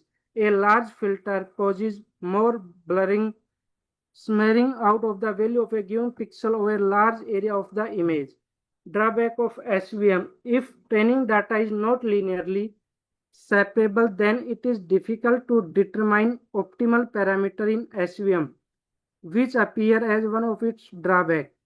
Involving long training time, difficult to understand learning function, large number of spot vector used from the training set to perform classification tasks. Flowchart: how to work the application of K-man clustering. Document classification, identify prime localities in a city, customer segmentation, fantasy league player stat analysis. Application of K neural network classification, agriculture, understand and managing financial risk, trading, future credit renting, loans management, bank customer profiling, or medicine. Conclusion: for the detection and prevention of plant disease, we use hybrid data mining techniques to distinguishing between healthy and unhealthy leaves. A standard-based self-loader framework based on K-means concept is designed and implemented. Alternata, Anthosorsa bacteria, blight, leaf soap, unhealthy or healthy leaf is the basic of implementation. For the image analysis, the K-mean clustering algorithm was used. It has many advantages for the use in big farms of crops, and thus it automatically detects sign of disease whenever they appear on the leaves of the plants. The future scopes can also be dedicated to the automatic estimation of the severity of these diseases. The instant solution can be made available to the farmer by designing mobile-based application. Online solution related to plant disease can be provided by using web portal. Different thing.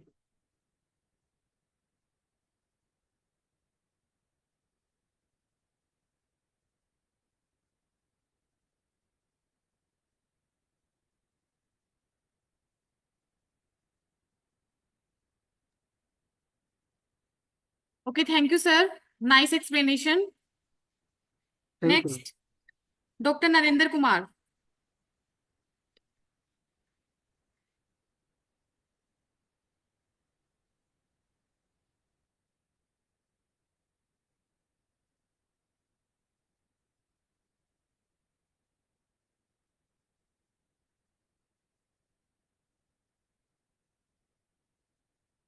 जी नमस्कार सभी को। मेरा topic है digital संसाधनों के माध्यम से संस्कृत शिक्षण में नवाचार।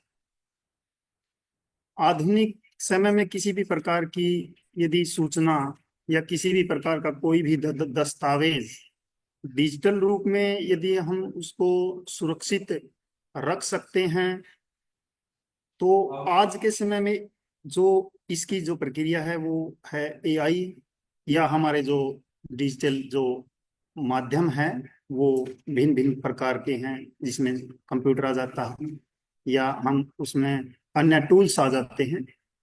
उसमें जो आज का जो समय है इसमें वर्तमान समय में इसका बहुत ही अधिक महत्व है और जो हर प्रकार की सूचना को, हर प्रकार के डाटा को इसमें हम सुरक्षित रख सकते हैं। इसमें चाहे किसी भी विषय का डाटा हो, चाहे वो किसी भी सब्जेक्ट को लेकर हो, तो हमने जो हमारा सब्जेक्ट है, विषय है संस्कृत, तो इसको भी सुरक्षित रखने का एक अच्छा माध्यम है। पहले क्या होता था पुरातन समय में, पहले जो हमारा हम दस्तावेज जो यूज कर प्रयोग में लाते थे उसमें ये था कि जैसे ताड़पत्र हैं या जो अन्य पत्ते होते थे या अन्य जो किसी की पेड़ की जो छाल होती थी, तो इस प्रकार से हम उन पांडुलिपियों के माध्यम से हम अपने जो वैदिक जो ग्रंथ हमारे हैं हम उनको सुरक्षित रखते थे। या फिर हमारे जो ऋषि मुनि होते थे पहले, तो उन्होंने क्या किया, तो वो सभी वेदों को एक स्मृति तौर पर अपने दिमाग पर वो अंदर अपने अंदर उनको रख लेते थे। मतलब कहने का अर्थ ये है कि वो एक जब उनका प्रयोग करते थे पहले, मतलब ना किसी प्रकार का कोई दस्तावेज था, ना किसी प्रकार के टूल्स थे, ना किसी प्रकार का कोई भी डिजिटल माध्यम था। वो सिर्फ क्या था कि वो बच्चों को अपनी स्मृति के माध्यम से उन वैदिक ग्रंथों को उनके सामने प्रस्तुत करते थे। वही एक माध्यम था, लेकिन धीरे धीरे धीरे धीरे तकनीक इतनी हमारी उन्नत हुई कि उसने एक डिजिटल रूप ले लिया। वो कारण है उसका कारण क्या है कि जो डिजिटल रूप लिया है, पहले क्या था कि जो हमारे ऋषि मुनि होते थे उनकी स्मृति इतनी तेज होती थी कि उन्हें किसी भी टूल की आवश्यकता नहीं होती। मतलब वो जब किसी को सिखाते थे या किसी के सामने प्रस्तुत करते थे अपने विचार, तो उसमें क्या होता था, वो उन्हें संपूर्ण ग्रंथ स्मरण होते थे। तो स्मरण होते थे तो संपूर्ण ग्रंथ, जिस प्रकार से हम अब क्या करते हैं आज के समय में कि हम किसी भी प्रकार का कोई भी यदि हम टॉपिक है ये उस पर सर्च करते हैं या हम उसको प्रस्तुत करने की कोशिश करते हैं, तो हम क्या करते हैं, गूगल का प्रयोग करते हैं। तो पहले गूगल नहीं था। पहले गूगल नहीं था तो मतलब क्या था कि ऋषि मुनि थे, वो उनकी जो स्मृति थी वही एक गूगल रूप में कार्य करती थी। तो मतलब उनसे हम क्या,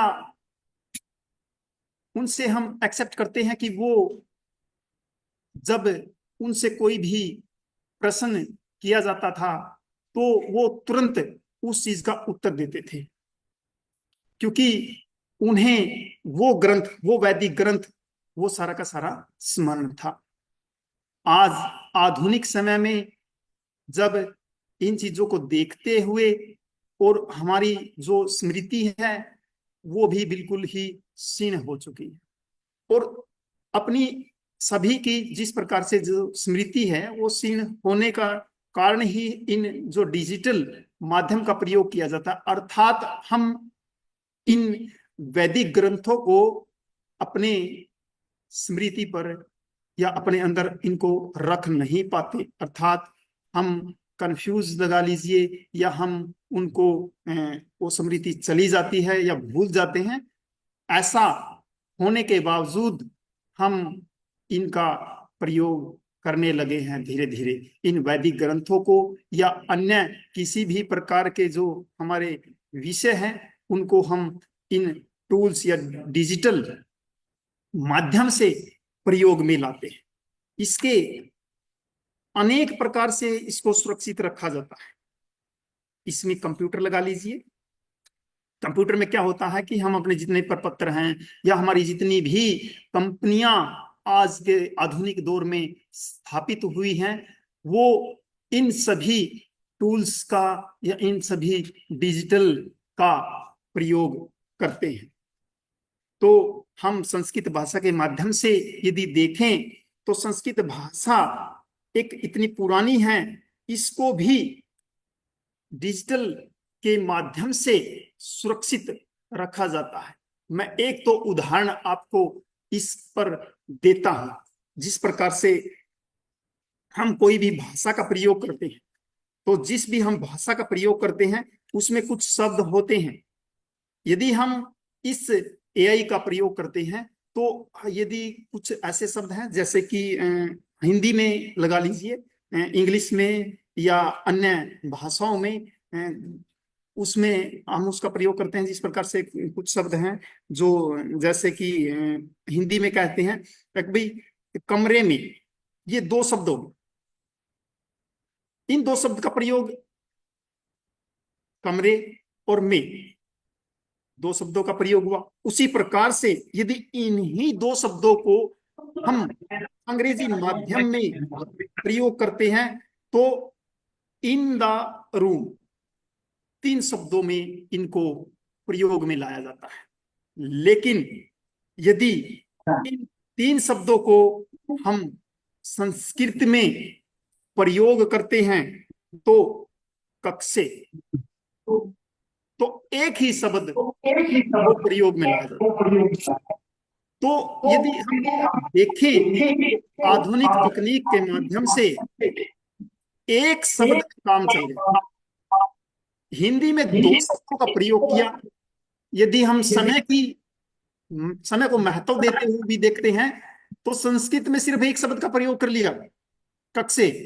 इंग्लिश में इन द रूम, तीन शब्दों का प्रयोग किया। लिखने में समय ज्यादा लगा। हिंदी में भी हमने क्या किया कि दो शब्दों का प्रयोग किया। तो इस प्रकार से हम देखते हैं तो संस्कृत भाषा बिल्कुल ही एक सुरक्षित भाषा हम कह सकते हैं कि इस माध्यम से सुरक्षित भाषा है जो डिजिटल के माध्यम से प्रयोग में लाई जाती है। तो अन्य एक तरीके से एक उदाहरण और दे देता हूं मैं। जिस प्रकार से संस्कृत में विभक्तियां होती हैं तो हम प्रयोग में लाते हैं, हिंदी में देखते हैं। जैसे से है, इसमें वाहन से गया, इस प्रकार से कहेंगे। या किसी भी प्रकार से विश्वविद्यालय से गया, या कहें तो पेड़ से गिर गया, तो इस प्रकार के शब्दों का प्रयोग हम करते हैं। तो यदि हम इंग्लिश में कहें तो हम इंग्लिश में इसकी जगह टू का प्रयोग करते हैं, जिस प्रकार से राम टू श्याम, इस प्रकार से हम बोलेंगे इंग्लिश में। और इसके अलावा बुक सेंट टू हिम, इस प्रकार से भी हम बोल सकते हैं।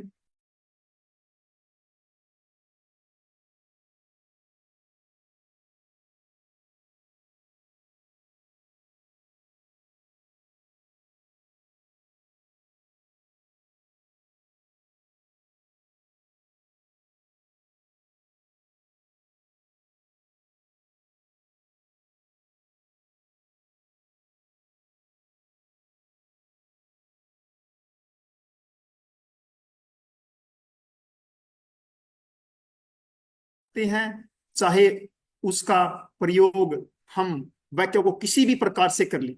मतलब कहने का मेरा ये है कि जिस प्रकार से हिंदी में हम सब्जेक्ट ऑब्जेक्ट, या इंग्लिश में सब्जेक्ट ऑब्जेक्ट वर्ब, हम एक तरीके से उसको वहां पर फिट करते हैं, लेकिन संस्कृत ऐसी एक डिजिटल के लिए बहुत ही अच्छी भाषा है कि उसमें हम इसको सब्जेक्ट ऑब्जेक्ट और वर्ब चाहे किसी भी तरीके से शब्द को लिखें, इस पर कोई अंतर नहीं पड़ता।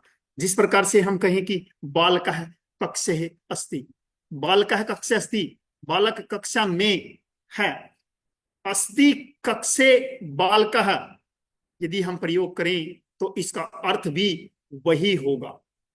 और इसके अलावा बालकः अस्ति कक्षे, यदि हम इस प्रकार से भी इसका प्रयोग करते हैं तो इस में भी इसका अर्थ वही होगा। तो हम कहते हैं कि इसका यदि हम भिन्न भिन्न प्रकार से यदि प्रयोग करते हैं अर्थ, चाहे उसका उल्टा कर ले उस लाइन को, चाहे उसको उल्टा कर ले, या तोड़ के मरोड़ के कह लेते हैं कि उसको मिक्स करके यदि हम आगे पीछे लिखते हैं, तो इस भाषा पर किसी भी प्रकार का कोई अंतर नहीं पड़ता। तो हम कह सकते हैं कि संस्कृत जो भाषा है वो एक इसके लिए बहुत ही परफेक्ट या एक सुरक्षित या एक अच्छी भाषा हम कह सकते हैं। तो मैं यही कहना चाहूंगा कि जो जितने भी ये डिजिटल में हम प्रयोग में लाते हैं, तो उनमें दी बेस्ट भाषा हम संस्कृत को मान सकते हैं। जी धन्यवाद।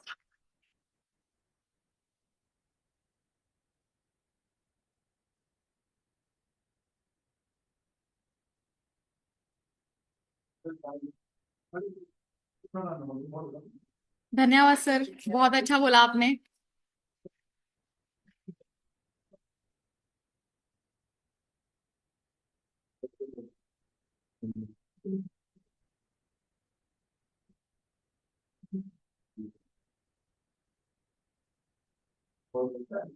Anyone left who wants to present their presentation? Yeah, ma'am. What's your name? Jofi. Yes, ma'am. Jofi. My sound is audible or not? Madam ji, good afternoon.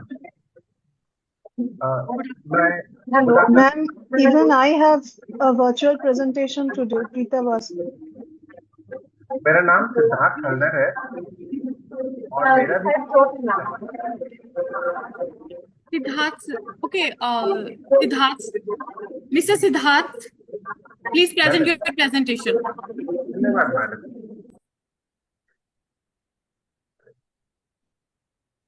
Jyoti ma'am, please wait. Yes, sir. Siddharth sir, please. Madam मैं मेरी मेरी slide आपको दिख रही है ना? Yes, हाँ जी, दिख रही है आपकी स्लाइड। ठीक है, धन्यवाद।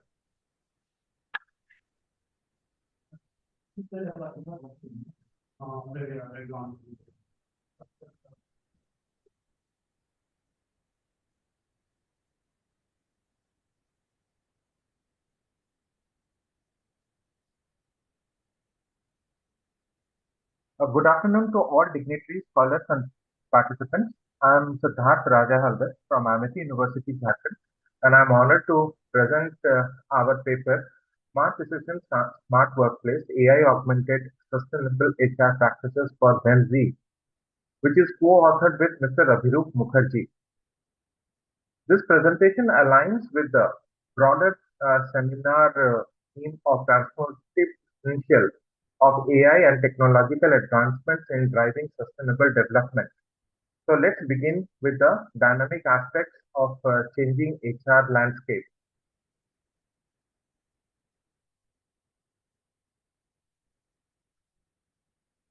The HR landscape is undergoing a paradigm shift. AI is not only transforming operational but also enabling data-driven ethical decision-making. Meanwhile, Gen Z, the future workforce, demands more than paychecks. They want purpose, personalization, and sustainability also. HR is now at the forefront of implementing strategies that are both people-centric and tech-enabled. I would like to now share my research objective for this particular paper. So our research objective was aimed to address four primary areas. First, to explore how AI enables sustainable HR practices. Second, to decode Gen Z workplace values. Third, to assess the ethical implications of integrating AI in HRM. And the last one was, that is the fourth one, to recommend strategic future-ready HR practices. This forms the base of our conceptual model and analysis. I'll now talk about the literature review and the highlights. We reviewed scholarly work on AI applications in HR, such as automation in recruitment, performance management, and learning systems. On the Gen Z front, literature के साथ इन दोनों के ना WhatsApp पे type करके नाम और topic और संदीप सर को फर्स्ट सेकंड करके भेज दो, बस काम खत्म हो जाएगा साथ के साथ ही। जी sir.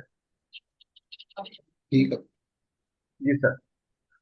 On the Gen Z front, literature underscores Please their... conclude. Okay, sir. I'm coming to the conclusion part.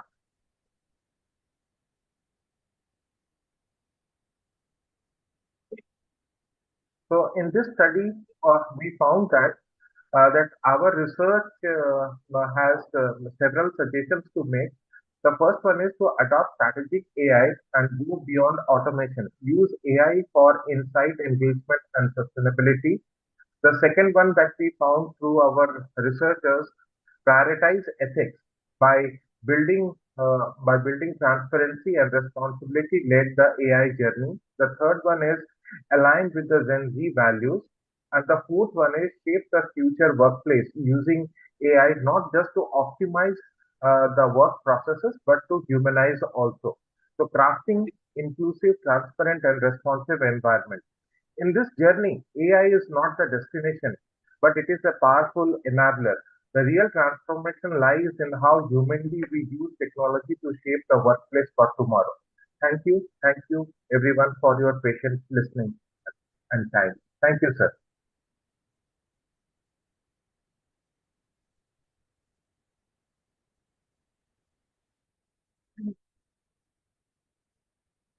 Thank you, sir.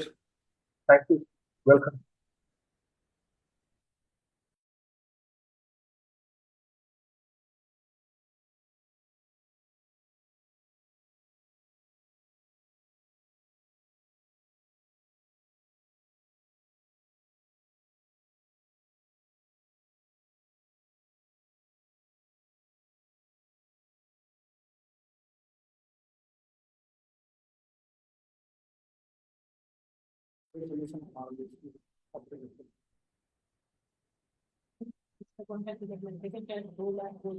Thank you, sir.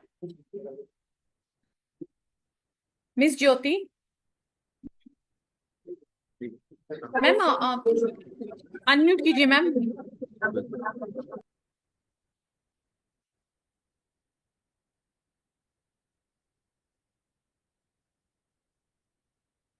Miss Jyoti, please unmute yourself.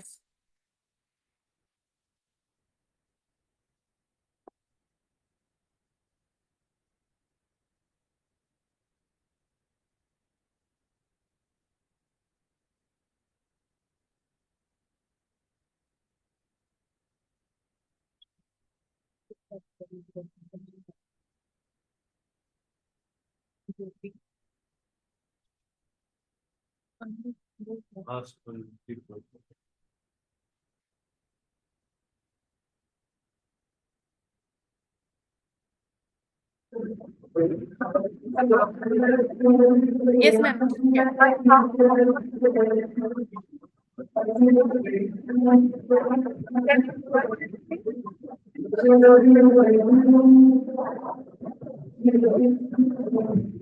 Start your presentation, ma'am.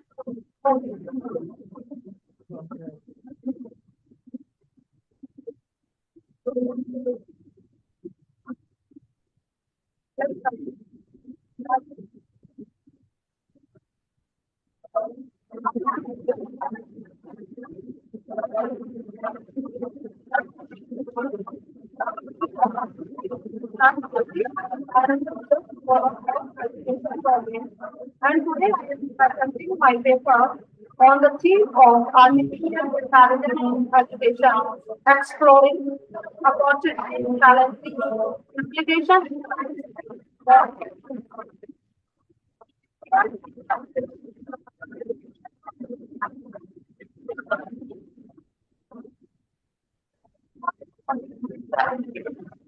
Ma'am बहुत ज्यादा disturbance आ रही है आपकी, बिल्कुल भी clear voice नहीं है।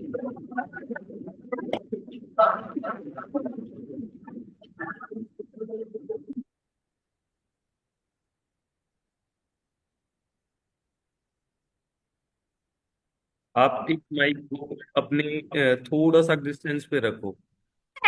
పిల్లాడిని పెద్దగా కేకేస్తుంది.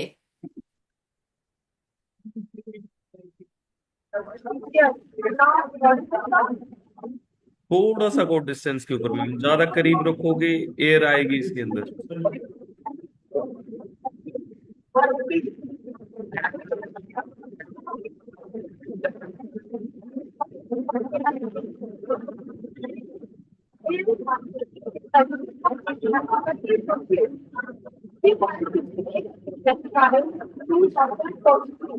AI is transforming teaching, learning, and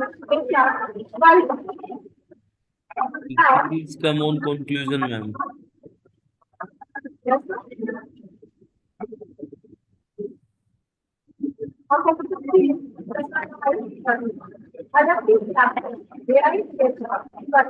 Each student taste and style. Most popular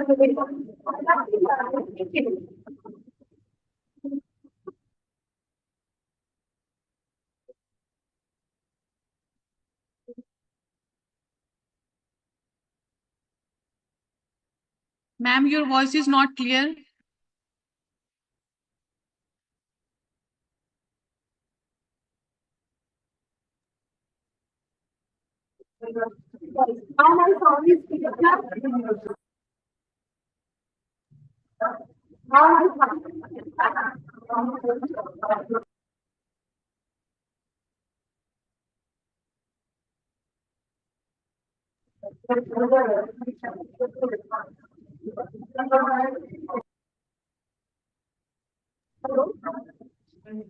ma'am थोड़ी देर बाद ट्राई करते हैं, आपका नेटवर्क इश्यू है, साथ में आपकी वॉइस क्लियर नहीं आ रही है, तब तक हम नेक्स्ट कैंडिडेट को चांस देते हैं। आपकी अटेंडेंस वैसे काउंट होगी, आपको दोबारा हम कॉल आउट कर लेंगे। आपकी वॉइस बिल्कुल भी क्लियर नहीं है, ब्रेकआउट हो रही है।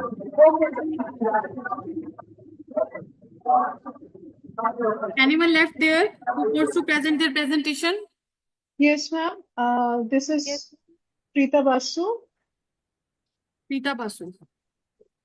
Ma'am, I am also waiting for presentation. Okay, sir. Please wait, sir.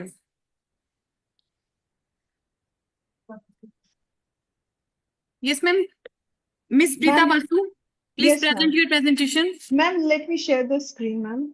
Okay. Hello. Hello, ma'am. Namita Sharma here. Hello, ma'am. Rita Basu ma'am, आप Dr. कौन से Poonam टेक्निकल here. सेशन में हो? 1 में हो, 2 में हो आप? मैम सर 2 में है। आप ये टेक्निकल सेशन 1 है मैम, आप 2 में ज्वाइन कीजिए जाके। 2 में ज्वाइन करेंगे सर, कैसे करें फिर? मैम स्टार्टिंग में आपको बताया, चलो मैं आपको ही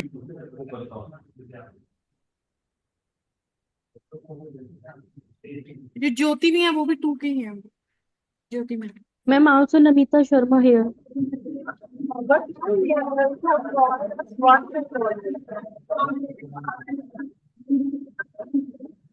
or if we are joining.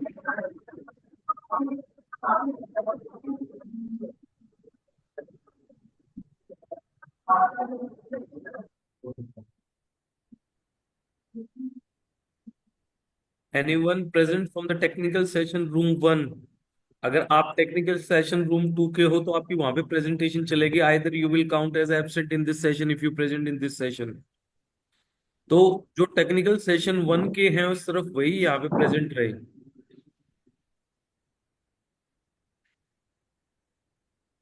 Sir, Namita Sharma, session 2. So ma'am please join session 2। Sir, how? Sir, link. So Dr. Poonam, technical session 1. Doctor Poonam. Ma'am अभी मैं आपको ट्रांसफर कर रहा हूँ Namita ji. Okay, sir. Sir हाँ जी डॉक्टर पूनम है, इनको बोल दें। मैम। पूनम मैम आप स्टार्ट करो। Okay. हाँ जी Poonam ma'am please start. Hello. हाँ जी नहीं अभी तो कैंडिडेट रहते हैं sir.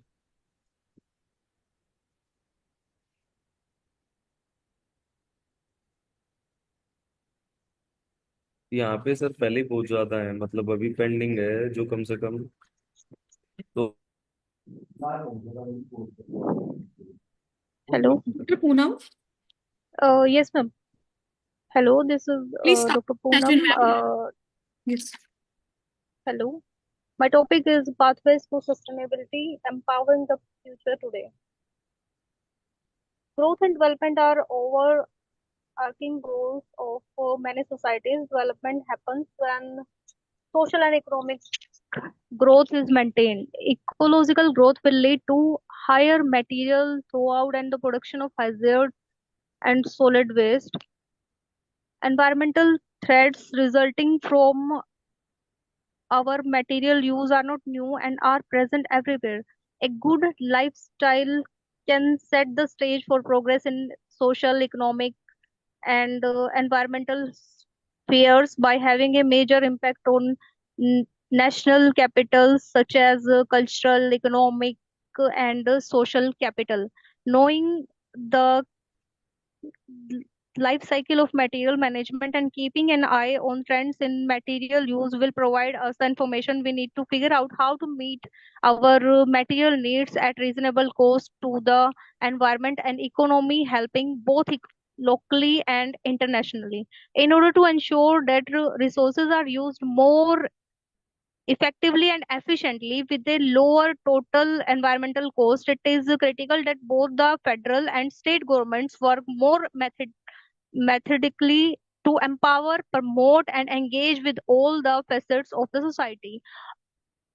The use of more environmental friendly, sustainable materials in products can reduce the production of hazards, waste, safeguard the environment, and increase recycling and reuse rates while using less resources. Objective for the sustainable developments are production and consumption, sustainable cities, lessen disparities, industrialization, productive employment, education, healthy life and forest well-being, food security, eliminate poverty. An evolutionary process in which human capacities increases in the terms of problem solving, purposeful striving, initiating new structures, adapting to continuous change and creativity, attaining new goals is how development is characterized. In order to maintain socio-economic activities within the boundaries of a finite ecosystem. Sustainability refers to the efficient and fair allocation of resources both within and between generations. Economic growth and environmental conservation and social equity are the three primary concerns of social uh, sustainable development. Sustainability in the economy, society, and environment are the three pillars of sustainable development. A nation's lifestyle is determined by its people and cultural traits. A person's lifestyle refers to the collection of behaviors that they exhibit in various social, psychological, physical, and economic contexts as individuals, families, and communities. A person consists of unique yet obvious method of living through its effects on nation capital. A lifestyle can contribute to the sustainable development.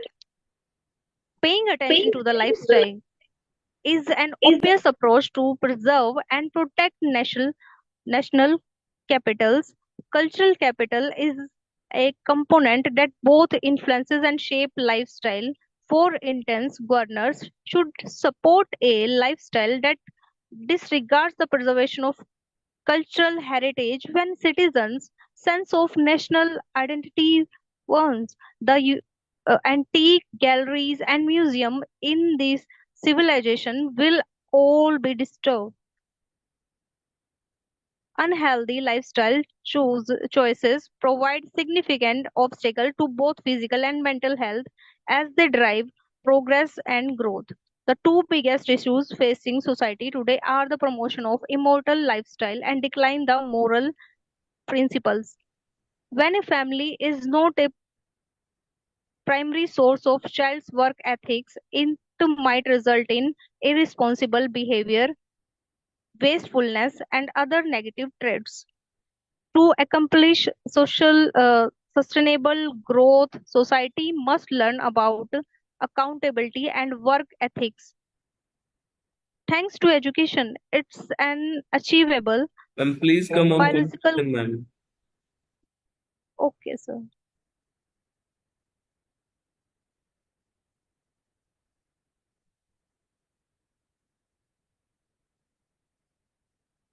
Mahatma Gandhi, who understood the value of natural resources, once remarked that nature आपकी could PPT show नहीं हो रही satisfy. है ma'am.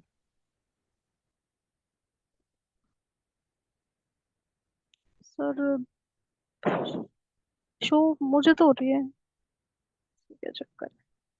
एक minute शायद आपने screen share नहीं की है मैम. शेयर की है सर, एक मिनट. मैम शायद आपने अपने कंप्यूटर पे की है, मतलब पोर्टल पे नहीं की है, जूम पे. यहाँ पे शो नहीं हो रही है किसी को भी. नहीं सर, मैं फोन में ही कर रही हूँ ना, तो फोन में हुई थी. एक मिनट में दोबारा कर.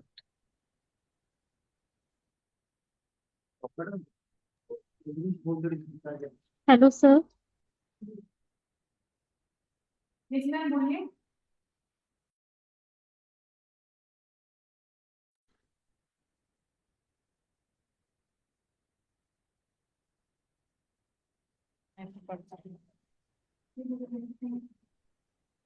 एंड नेक्स्ट पार्टिसिपेंट जो टेक्निकल सेशन रूम नंबर 1 से बिलोंग करता है, जिसकी अभी तक हुई नहीं है, प्लीज अगर कोई रहता है तो. Sir please send link session 2. Ma'am Namita Sharma ma'am, मैंने आपको सेशन 2 में ट्रांसफर किया था, लेकिन असाइन किया था, आपने एक्सेप्ट नहीं किया, वो आपने सर रिफ्यूज कहाँ, कर दिया था. तो कैसे होगा? एक बार सर प्लीज दोबारा कर दीजिए. Any one present from technical session room number 1? Sir sir please दोबारा कर दीजिए, मैं ज्वाइन कर क्या लेती नाम हूँ. है सर आपका? मनिंदर सिंह सर. एक minute Maninder ji. Serial number 35 sir. Maninder. Yes sir. Sir please दोबारा ज्वाइन करवा दीजिए, मैं एक्सेप्ट कर लेती हूँ. जी. नहीं, सेकंड में भी नहीं है मैम. नहीं मनिंदर जी, आपका शेड्यूल में प्रेजेंट नहीं है, शायद आपने टाइम से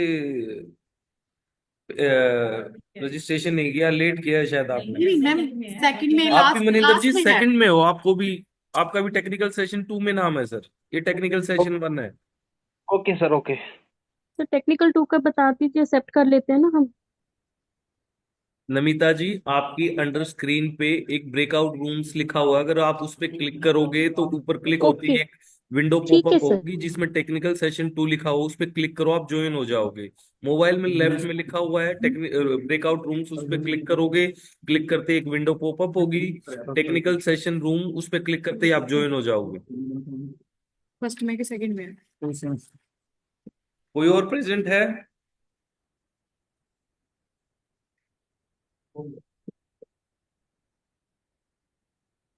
एक बार मैं नेम अनाउंस कर देती हूँ ma'am. Doctor Rahul Singh,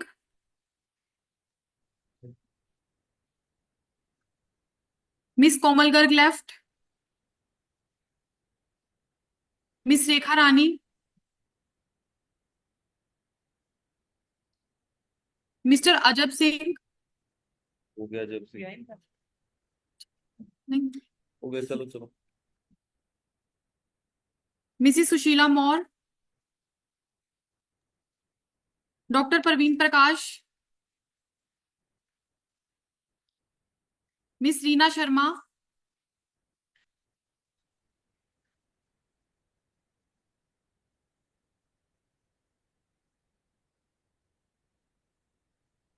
ma'am.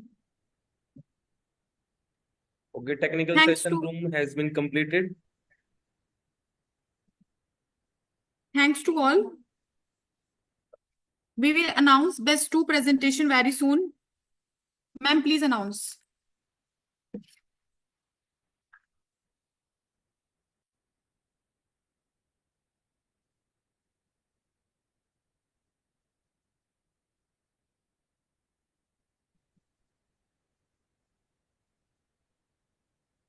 Good afternoon, all.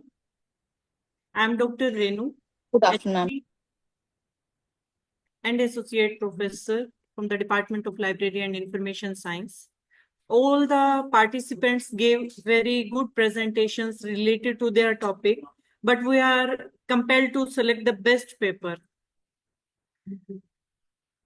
So the best paper of today's presentation, today's seminar is Arju Pahwa. Arju Pahwa presented her paper on the source apportionment of radio sport and heavy element in hotspots of Ganga River and its basin. Congratulations, Arju Pahwa.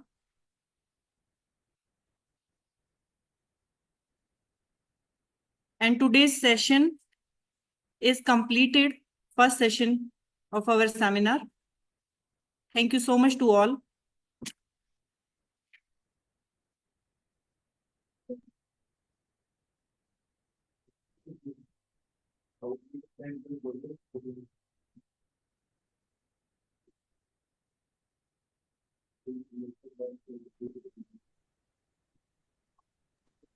Can we leave the meet now?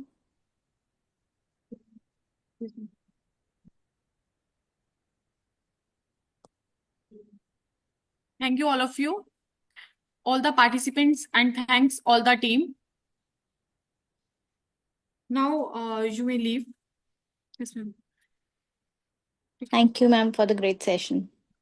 Thanks, ma'am. Thank you, ma'am. Is there Thank any you, mandatory session?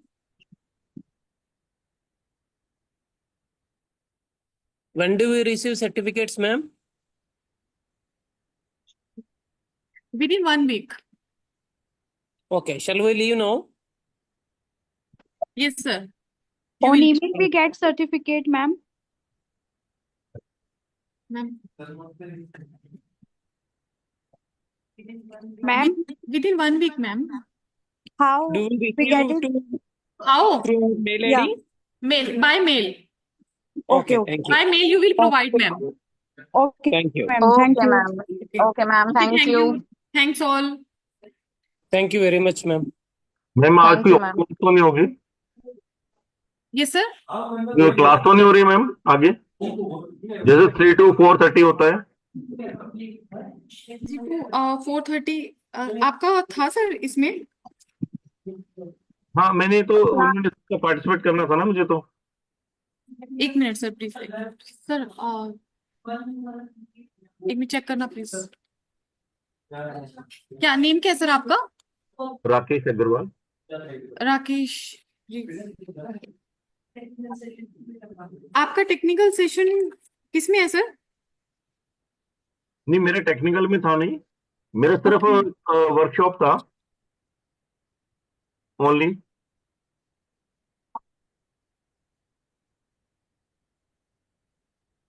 कह रहे हैं कि और working में ही था only।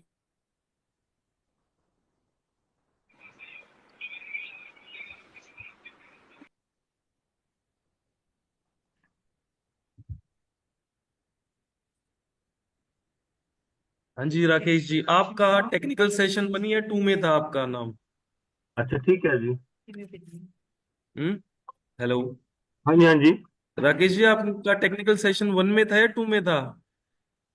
Sir मैंने तो दोनों अटेंड कर लिए हैं, पर एक्चुअली क्या है कि मैंने जो अभी जो वर्कशॉप थी आपकी, इंटरनेशनल मटेरियल सेमिनार था, इसे अटेंड किया था पूरा। हाँ जी, तो उसके अलावा मेरा सेशन जो है नवंबर 11 है, मतलब 2024 है। इस सेमिनार से रिलेटेड क्या है सर? आपको प्रेजेंट करना था, क्या करना था आपको? मुझे सिर्फ अटेंड करना था हो गया सेमिनार। सर अटेंड, ये तो बस हो गया ना जी। हाँ जी। Thank you.